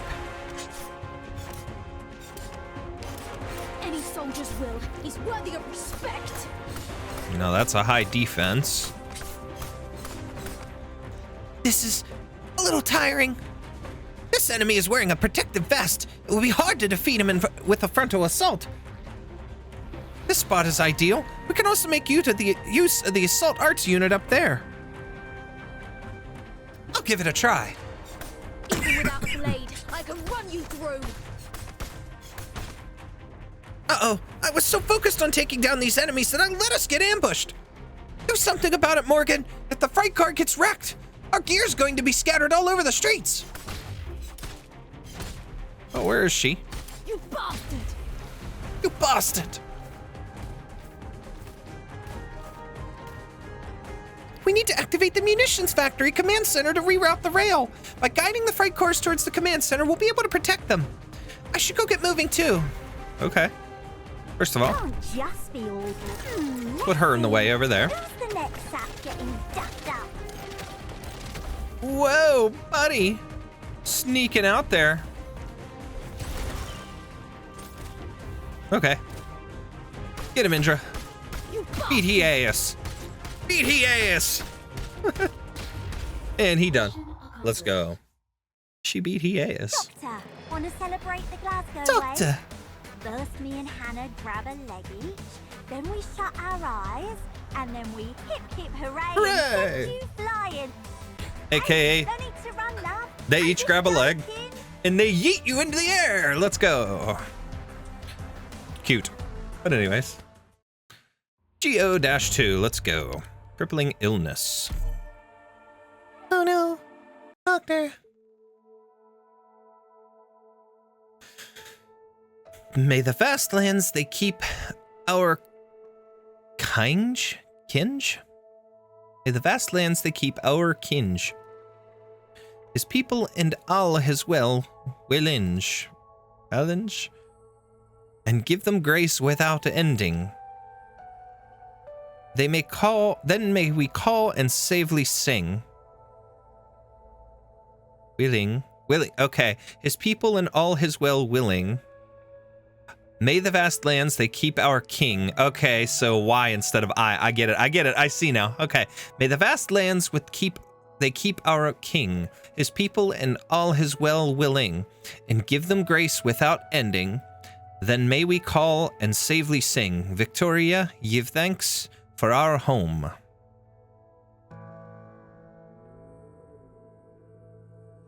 The old throne. Throne room, Palace of West Halig. October 8th, 1098. You've been humming that song ever since we stepped into the throne room. Like is too strong a word. I didn't ask you if you liked it. That was the other option. It's just left an impression on me. My foster parents would hum it by my bedside whenever I couldn't sleep. I thought it was a lullaby. It's only long after they passed on that I realized whom I was to them, who was their king. The song became a stranger from that day forth, but the tune has remained familiar. I would never forget it. Do you still remember him? The king? I'm not familiar with him. As for the man who is my closest blood relative, I won't lie, Doctor. I tried to piece together an image of my father in my memory, but when I saw him again with my own eyes, there was nothing familiar about him. He was a king, and I'm just a gangster from the streets. We have nothing in common save for the name Victoria. There are more important things for me to think about. You heard the Dukes talking. They're ready to abandon Londinium, my home, to whatever fate. This wasn't what I expected when Dr. Cowsett got you out of Chernobog and got me to plan a return to Victoria. But I've come too far to let it go. Responsibility is a curious thing. The Dukes know you can't let go of the people who need you. They're counting on it. And we're counting on them being obsessed with maintaining their own power. As long as their pride still needs the name Victoria, the city will have time to recover. It's a deal where the outcome is predetermined and both sides of the table know that. So, WWE match. Anyways, moving on. I love WWE just for, context. Pro wrestling in general, predetermined outcomes, but we don't know it until we see it kind of thing. Like, that's the whole whatever. Anyways, moving on. It's the people who have had my back through all this that keeps me going. We're home. The war is over. It's time to listen to their voices. Vina. What is it, Doctor? Perhaps the day will come that you don't approve of the choices Rhodes Island makes. I know. Many of us find it hard to accept that you assisted Wishadel with the evacuation of the remaining Sarkaz. But this war can go on no longer. We've lost enough people. And we've heard Sarkaz warning loud and clear. The ducal fleets held their positions during the retreat because they all got the news. Massive catastrophe clouds forming over the capitals of most of the core countries almost simultaneously. Talk about straightforward. They strolled back to Kazdel in broad daylight. You and Dr. Cowsett know what they could do with that piece of originium. They won't abuse it unless their back is to the wall. For self-defense only? Maybe they think that way for now. But there is no such thing as a guarantee when one is in possession of power far greater than one can control. I've seen many gangs rise rapidly with the backing of the nobility, only to fall apart from the inside just as quickly. That's why Amiya is going back to Kazdel with them. But you're not in a position to determine Sarkaz's destiny either. Both sides have been inflicted wounds that will not so easily heal. The young Sarkaz regent has gotten his wish. Sarkaz are once again united by concrete hatred, and obtained an originium shard that belongs to them. Hatred always ends the same way. Where will you be when that time comes?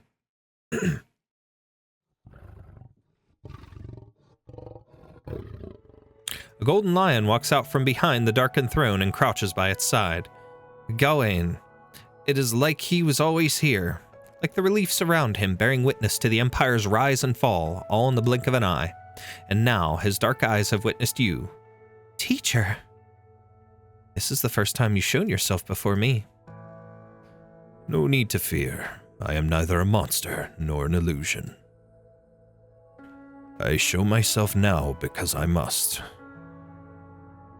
Vina has chosen a path that she had not even considered until now. She must grow, and you are in a position to help her. Rhodes Island is already assisting her work in Londinium. That is not what I meant. I have no intention to interfere in Victoria's destiny, whatever it may be.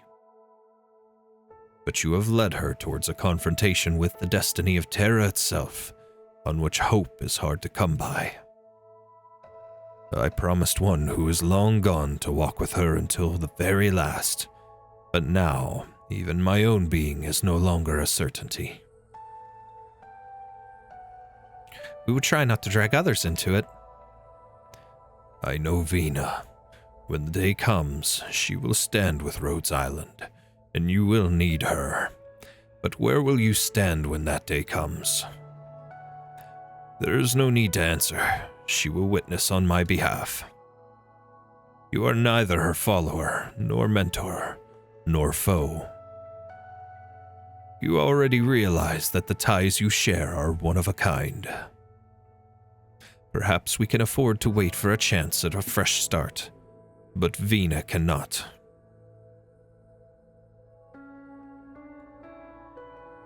I have taught you how to survive, Vina, but I cannot teach you how to become hope. The one before you, however, can. I know what I must do. Then guide her. The one whom Vina trusts. You are the spark that lights her fire, the spring that drives her forward. Listen to this one, Vina, when you find yourself in doubt. Interesting. So he trusts Doctor to guide her properly. It's cool. What is this instrument, Vina? An engineering sample made by Rock. Says it keeps tired workers from growing drowsy. But how's that different from just taking a nap? Does it work? Vina yawns, rubs her eyes, and continues to peruse the documents before her. No. What does wake you up, though, is responding to some 40 petitions to eliminate the traitor Milscar. Have the citizens fighting over this outside calmed down? Yes, Horn brought a bunch of city guards, newcomers, straight out of training camp. Thank goodness it didn't get out of hand. It helped that the soldiers had families and comrades on both sides. I really don't know what the people who will support Milscar are thinking. No surprise. It was Parliament that went back on its word first. We did have trouble with our medicine supply, and her stuff gave people hope. Only false hope, though. At first, I thought you sent the defense forces to crack down. Using violence to suppress innocent countrymen is the most cowardly and least effective method. Why are you looking at me like that? Just feeling dumb for worrying at all. Don't tease me. I've got a long way to go before I'm used to this role. Thank goodness I have had a lot of help from people I can trust. My teacher, the doctor, and you, and many others. She stretches, puts down Rock's sample, and lets out a long exhalation. I would be stumbling in the dark without the intel from your informants and for our Rhodes Island colleagues. But Milscar, selling dangerous drugs of unknown origin, offering predatory loans, threatening the lives of the citizenry, and colluding with the Sarkaz. All the evidence lies in my drawer. All of it corroborated. She cannot be allowed to run unchecked just because some few benefited from association with her. Mallardale, It's not just her, Delphine. No one wants to see this hard-earned peace broken again after all we've been through. Parliament promised safety to the people. I know what must be done. Very well. An old friend has the lead on her that might interest you. By the way, I've given serious consideration to the doctor's suggestion.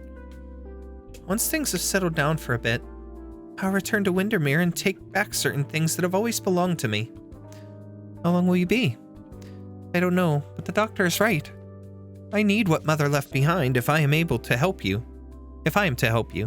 even if I was reluctant at the time of her death.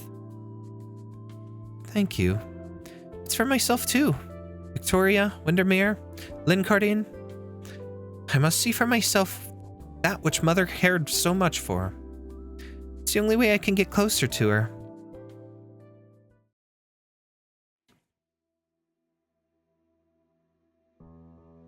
Sir, please allow me to call you that.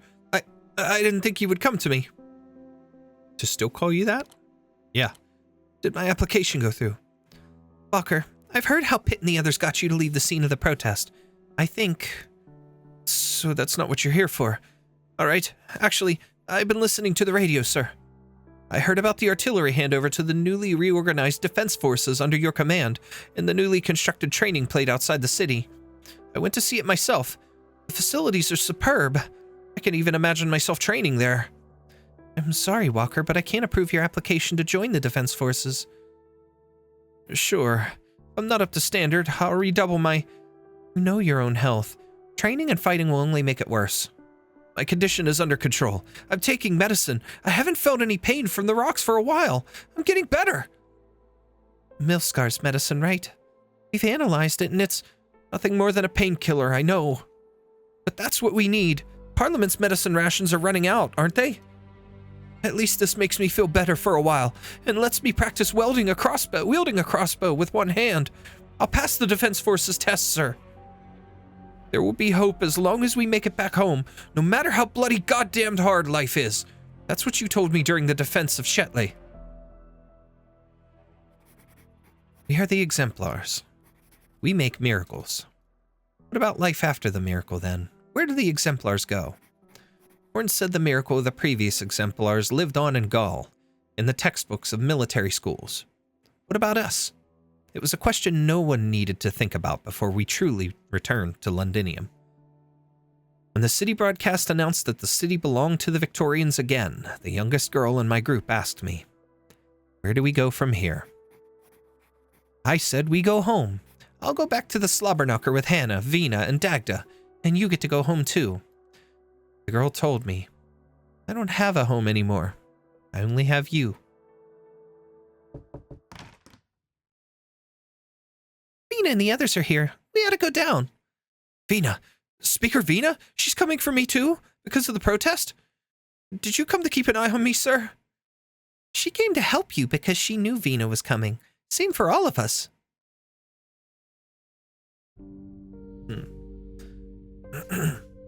There's no warmth in Londinium's sunset. The survivors do not remember if it has always been this way. Those who come after will not even question it. Once the Shard was the pride of this old nomadic city.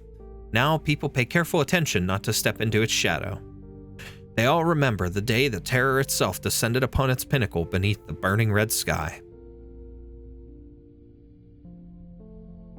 Two walk side by side through the sparse crowd, the setting sun drawing long shadows behind them.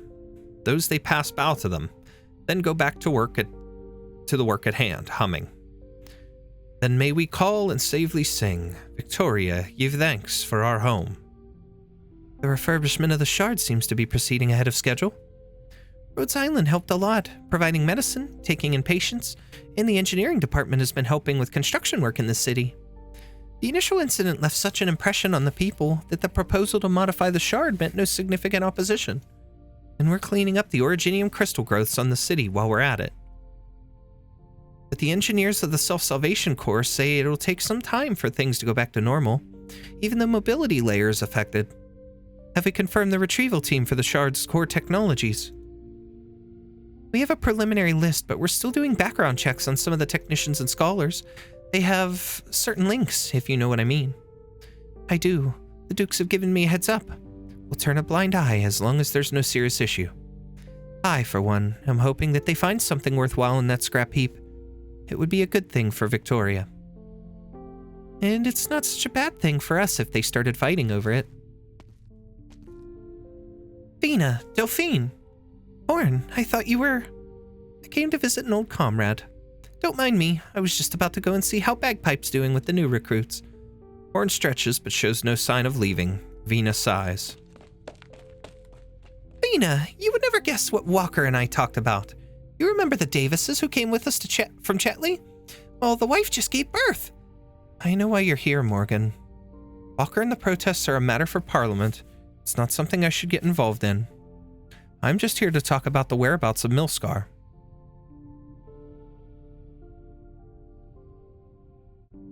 Thanks, but there's no need to make things difficult for Madam Speaker.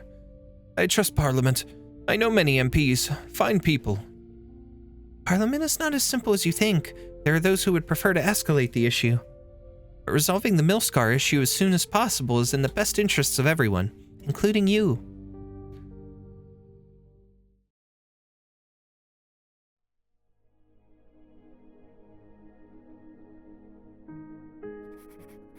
The soldier. It says the soldier, but the soldier who charged into the city with us stood in the setting sun, suffering our interrogation. We all know that Vina can influence Parliament if she chooses to. That was the day when I truly realized that Vina had not belonged solely to the Glasgow gang for a long time.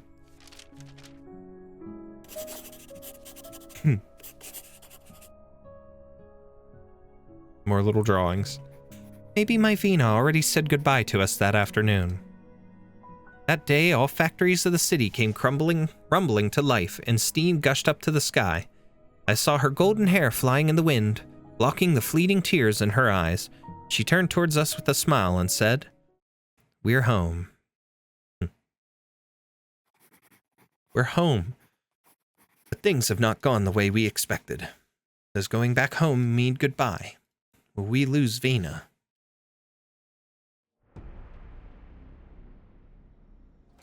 Oh, wow. Factories welcomed us. There are survivors in the city. Why do you stand in our way? I'm sorry. Duke's orders. The exemplars must not act on their own until the Dukes have come to a conclusion. Why are you pointing your bow at me? Weren't we fighting side by side just a moment ago? What do we do? Is that a protest? In the city? Londinium, September 28, 1098, 527. The city was angry. The troops that stood in our way, are they falling back? The factories are waking up. I thought the Sarkas had shut everything down. I remember these factories.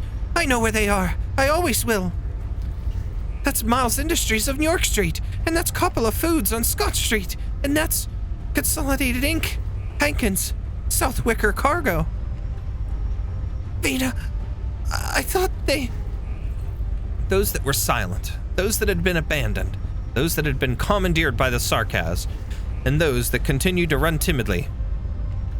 All the city's factories came alive at the same time, but the Sarkas, hastily pulling back from the battlefield outside the city, had no time to notice. The steam that gushed out was the breath of steel and machine. The factories were roaring. What's going on?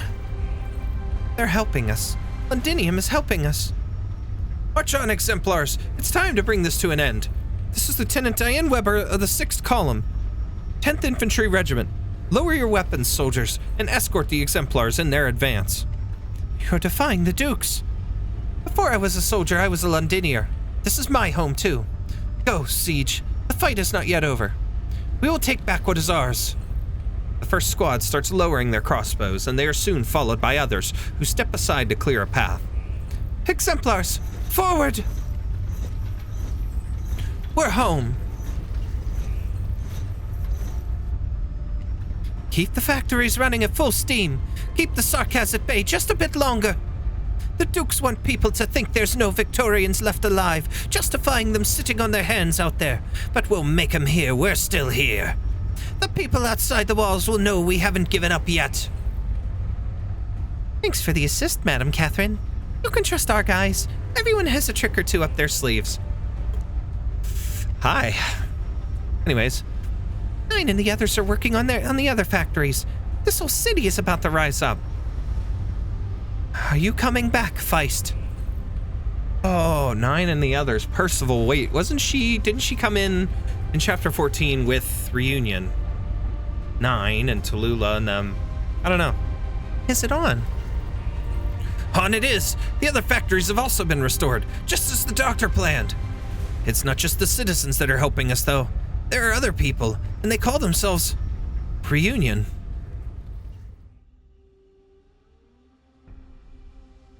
Well, well, I haven't seen the city so lively in years.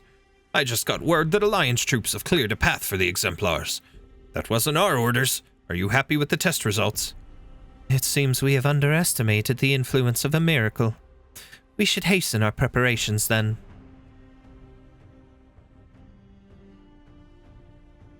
Hey, boss, looks like we don't have to cause a commotion anymore. They're letting the Exemplars through. Pull the ambush and give a hand to the factories we captured.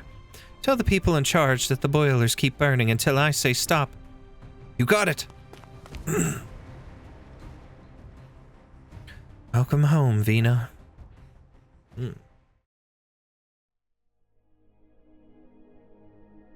Speaker's office, December 10th, 1098. It's 3 months. Speaker's office. Walker's fine. Parliament won't come down hard on him over this little thing, but tell him to stay safe. There's no telling if the people watching us might find him inconvenient to them. And how are things going over there? Good. We'll find you, Allerdale. GO2, crippling illness.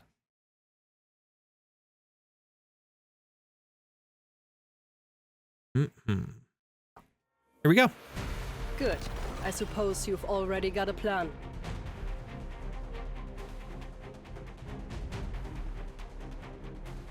Or we can do that. You guys. Then please do your best this job, or I'll be really bored. Draw swords.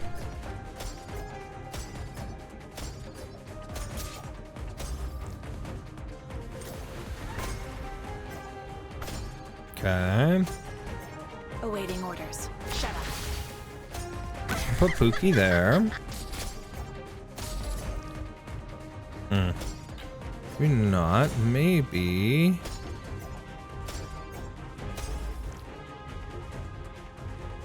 We can do Reed there. Trust in me.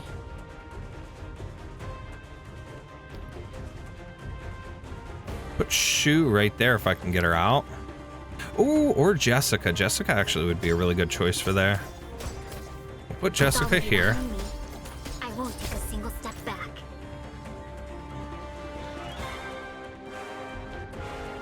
Got it. Cut them to pieces. Roger, Wilco. Roger, Wilco. Requesting permission to fire.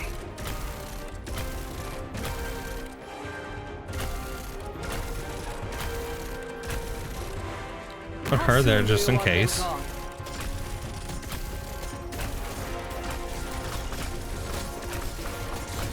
Still mulling things over, Dr. Perfectionist?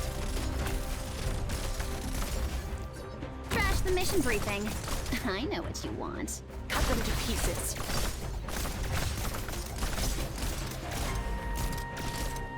You want my... Use your weapon to tell me. Bye. I've got an idea. This guy taken out. Only nightmares come with me. Spring breeze, timely rain. Now we sow the grain. I don't think we have too much. We've got 1 or 2 more that'll come from down here. I wasn't supposed to branch and bone bear weeds. She'll get her healed. Look at this Mounds and whole ruins clearance there. bloom fields.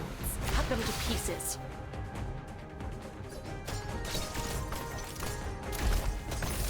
Roger, Wilco. Requesting permission. Oh, look at her. Now that his barrier and stuff's gone, she does buku damage. Followed up the sun. Still soaking Done. yourself in the past?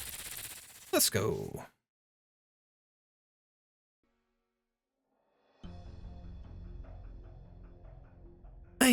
I just go over there like this?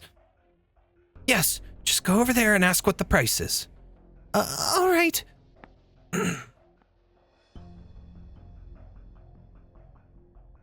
child approaches the merchant's stall and timidly peruses the wares.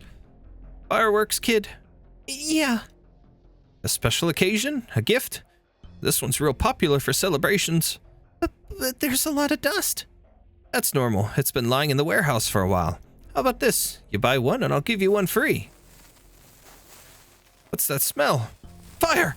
It's you, isn't it? Ha! What are you standing there for? Run! Ooh. Merchant tries to put out the fire to no avail, and is soon surrounded by flames himself. The exploding fireworks draws a gawking crowd. The practical joker has long fled the scene with the child. But wasn't it supposed to be a joke? Serves him right for marrying a devil woman, the bastard. The fire's getting bigger. I'll grab the man. You get the crowd out of there. Yes, ma'am. Bagpipe. The pile driver spear rips the flames apart. The sounds of explosions and crackling fire sing joyfully in cacophony. A voiver emerges from the flames, spear in one hand, the merchant in the other. She puts the merchant down in a safe place, then sits beside him, wiping the soot off her face.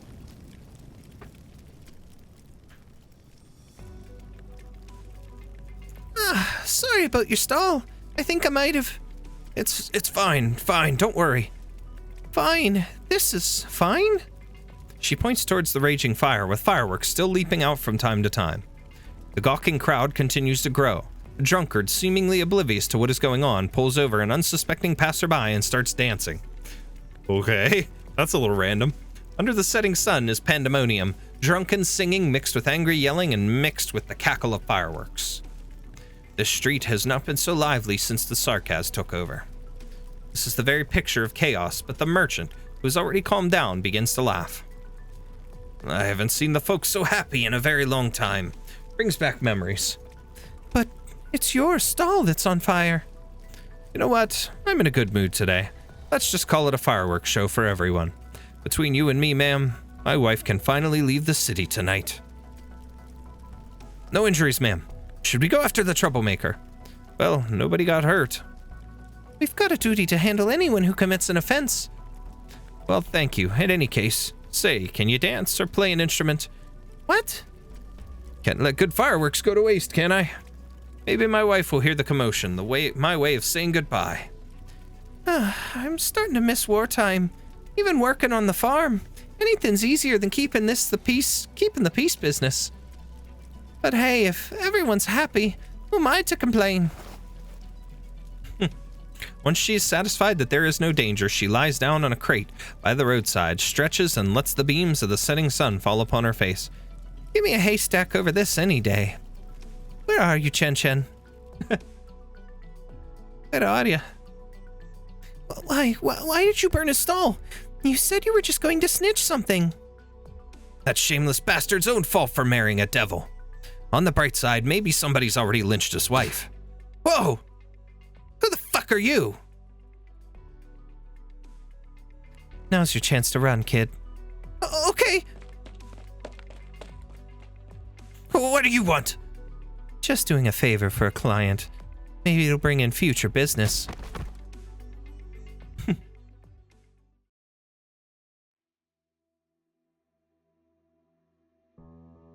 What's the situation with this batch?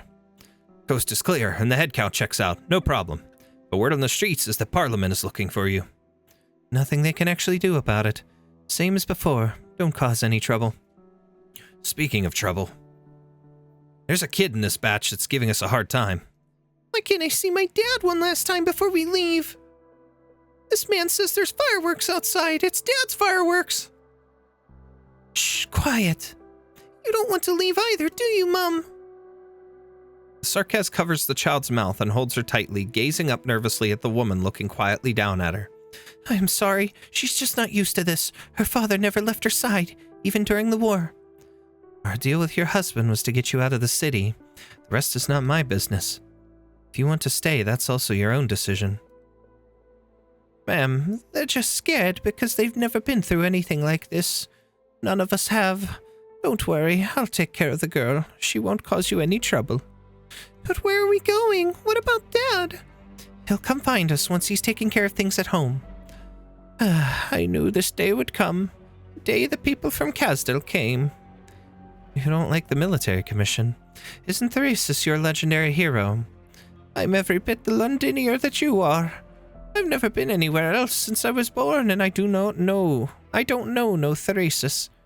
Your accent, that's not how commoners talk. I take it you ended up here because of the folks from Kasdal. Never mind. You're a good person, ma'am. No one else would come close to us at a time like this. Without you, the new parliament might have... nothing to be surprised, I suppose. The bigwigs would never change, whatever happens. I've seen enough in my lifetime. This new parliament is different. Maybe, for people like us, though, it all feels the same. The aged Sarkaz soothes the sobbing child and sighs. Don't be afraid, child. Your father is an honest man, more honest than most people I've met. He'll find you. All right, but where will you go after leaving here? I plan on visiting some old friends. They left during the withdrawal with their twins, who work for a pharmaceutical company. They left during the withdrawal with their twins who work for a pharmaceutical company. Twins.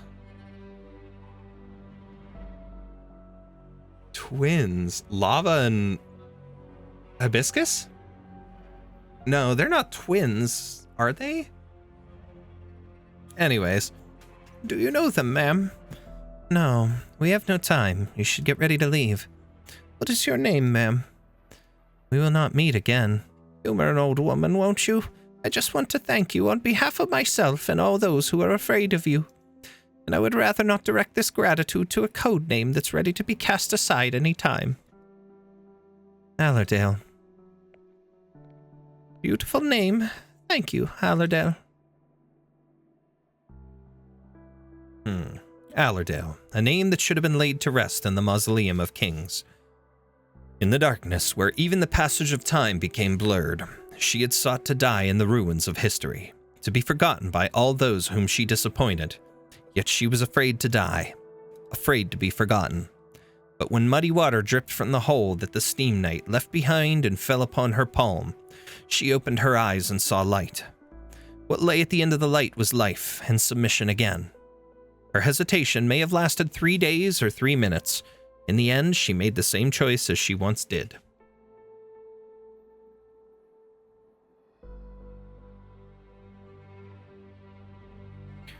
You will meet Vina again someday.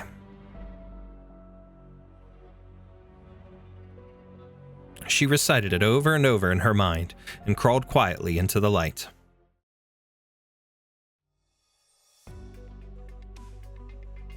Office of Provisional Supply Procurement. What do you mean the reservation with Madam Major is no longer valid and I have to get in the queue again? Should we be trying to buy time for the infected who can't get medication? I'm afraid the reservation system is under maintenance. There are a lot of files that need to be organized following Madam Major's passing. However, we are all very busy with preparations for Madam Major's funeral. How long are we talking? It should be up and running within 7 business days. We will inform you as soon as reasonably possible. Have you been to the Center for Biological Infection Control? More and more citizens whose conditions are deteriorating rapidly are being sent there by the day. Most Londiniers don't even know how to handle acute oropathy attacks before the war. Didn't know. The ones who need help the most are ones getting the least of it. They can't afford to wait. Not to mention the proliferation of drugs that have little actual effectiveness. Your feedback is noted. We will pass it on to the Center for Biological Infection Control. Is there anything else I can help you with? Tell me where the Speaker's office is. If you would like to visit the Speaker, I can assist you in making a reservation. No need to ask him. I know where the Speaker is. Come with me, Alicio. I apologize for the inconvenience. Please let us know if you need any other assistance. And thank you for the coffee, sir.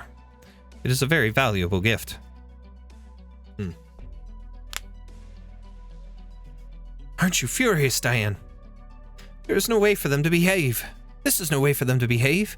We came to Londinium to save us? No, that's not what I mean. But it's what you think, isn't it? I mean no offense. I'm grateful that you've put a roof over my head. But I also see there's nothing but chaos in the matter for helping the infected here. I get that it takes time to build up and improve systems and workflows, but please understand, though, that it was my job to raise such issues back in Colombia. I just want to see more regulated and effective workflow to provide help to more infected. And if I may say so, we're a little ahead of that front. I've never been to Colombia, Alicio. And I don't know how people like us are treated back where you call home. I would love to see it, if I get the chance. But that gentleman has done nothing wrong. He has done what was tasked of him in such cases. In fact, he has done it better than any of his predecessors. Londinium has many problems, but things are getting better and better. Even better than before the war. It seems you trust this new parliament. No, but I trust the speaker. Come, I'll take you to her. How do you know where she is? I take it you Colombians are not in the habit of listening to the broadcasts. Well, we're more used to watching. Never mind. Where's the speaker? At the memorial service for Madam Major. Here. There's so many people. How do we get to the speaker? Come with me. I know a shortcut. Through the window, Alicia sees Vina Victoria for the first time. He has done his homework and heard the legends of the young speaker during the war. He thought the speaker would be more impressive. When he sees the well-dressed Aslan speaking at the podium, he feels nothing but disappointment. Vina Victoria is not nearly as splendid as he imagined. Are you lost? If you're here for the service, the entrance is that way.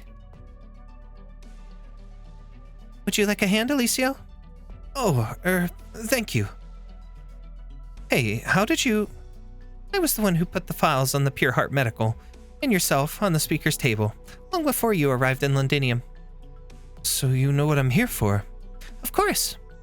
And the speaker knows that I've been trying to do for the past few days? Of course. Unfortunately, it's not that simple. I thought the speaker would be different from the other nobles I've met. Alicio! It's fine. I would just like to clear up the misunderstanding. This is not Colombia, Alicio, and it is arrogance to judge us by your standards. Sometimes we must follow the rules first, in order to change things. Not even she could do it? Inside the hall, Vina is muttering something with a sad expression on her face, but they cannot hear what she is saying. Delphine meets Diane's gaze, then quickly averts her eyes. Was Madam Major another victim of the rules? No, only a respectable woman. One of those nobles you were talking about. She could have stayed in Normandy, far from danger. She came of her own accord to the chaos of Londinium in order to help the people here. She refused to stop working even as her condition deteriorated, trying to help as many people as she could, just like you, Alicia. Our conflict with her was only because of the harm that her radicalness and stubbornness were doing to herself. There are no dark secrets, no conspiracies behind her passing. She was not a victim. I'm sorry, I didn't know. But that makes it even harder to understand. Why do you refuse to work with Pure Heart?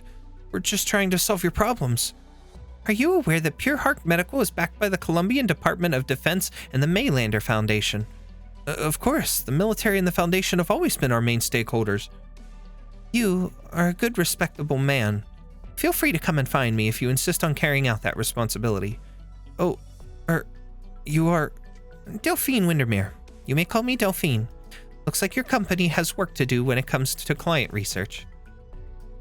I'm not giving up, Lady Delphine. I believe we can help with Londinium. I can't make any promises on behalf of Vina or Parliament, but believe me when I say that we want to heal this city more than anyone else. But if you would like, you can come with me to say goodbye to Madam Major, and to all those who have died in the chaos of the past few years. The bell of morning tolls. Foul beasts glide close to the ground, a sign of impending rain. Right now, though, nobody pays heed. Their heads are bowed. No tears are shed. War has already spent the city of its last drop.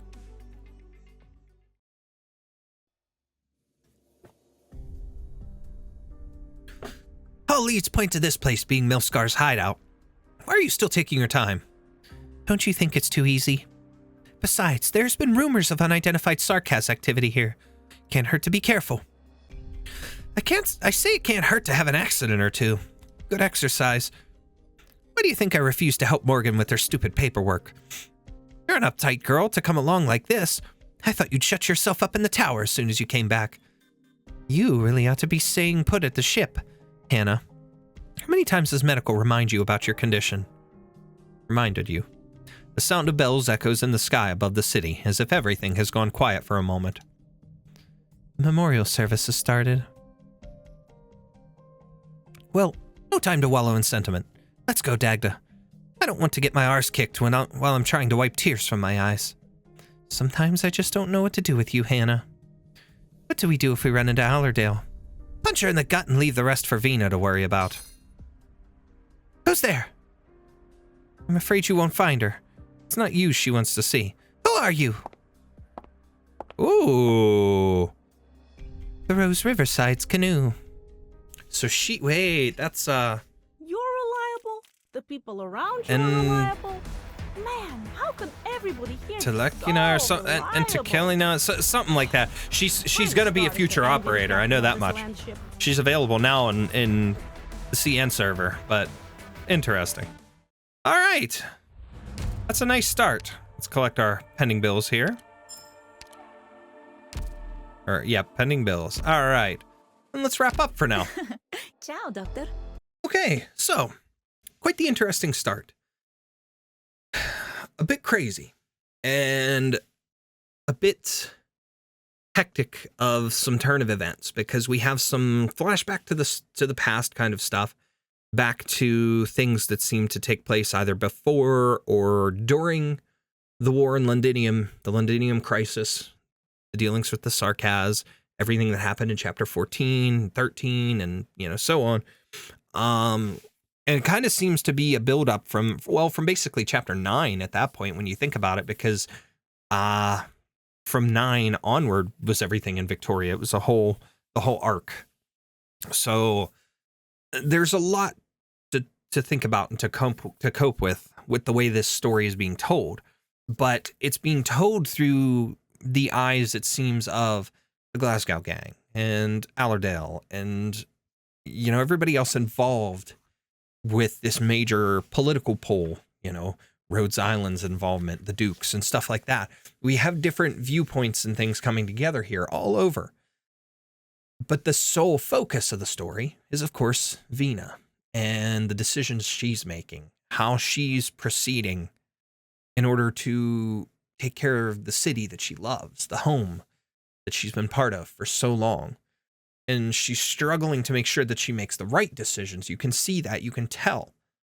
But at the same time, she knows what she has to do, and she knows what she wants to do. And there's that obvious back and forth going on. Things that she wants to do that she knows will help, but at the same time, in her position, she kind of can't. So she's relying on the others to help her.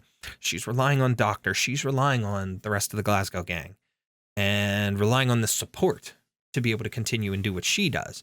And it seems like while the others are out and about, occasionally she has Morgan there, but she has Delphine there helping her as well. So at the same time, it's also kind of, I can't quite tell what's going through the heads of the Dukes, because it almost seems like they're testing her, but at the same time, like they're kind of being shady about their things, but also truthful about, more about what they want to do, and the fact that they're willing to toss away Londinium at the drop of a hat.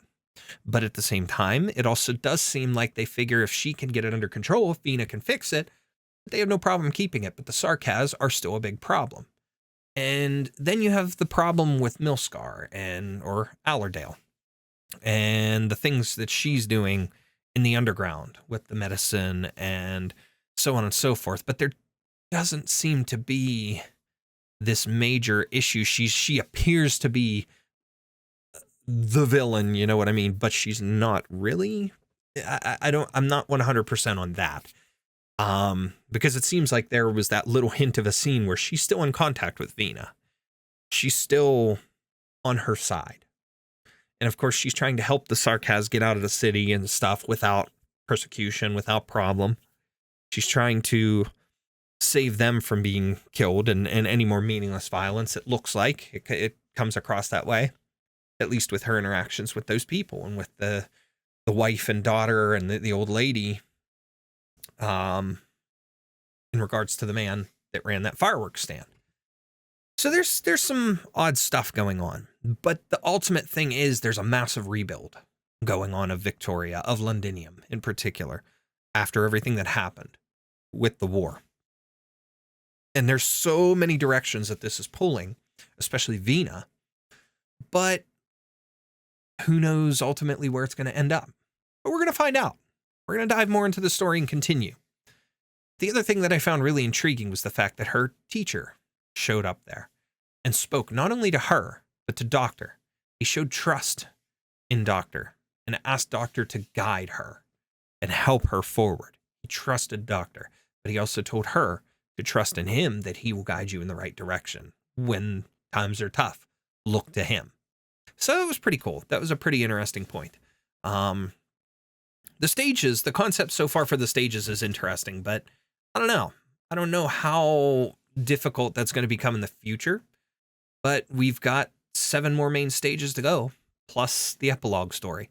So I don't know how that mechanic is going to play too deeply into things, whether it's with bringing that little caravan thing up into the factory part or picking up those things on the ground and utilizing them to boost your defense or your attack or your arts or whatever the case is. So I don't know exactly how that's going to work out, but I guess we'll find out as we play further on. That's it for part 1, guys. As always, I appreciate each and every one of you for taking the time out of your day to hang out here on the channel and to watch my videos.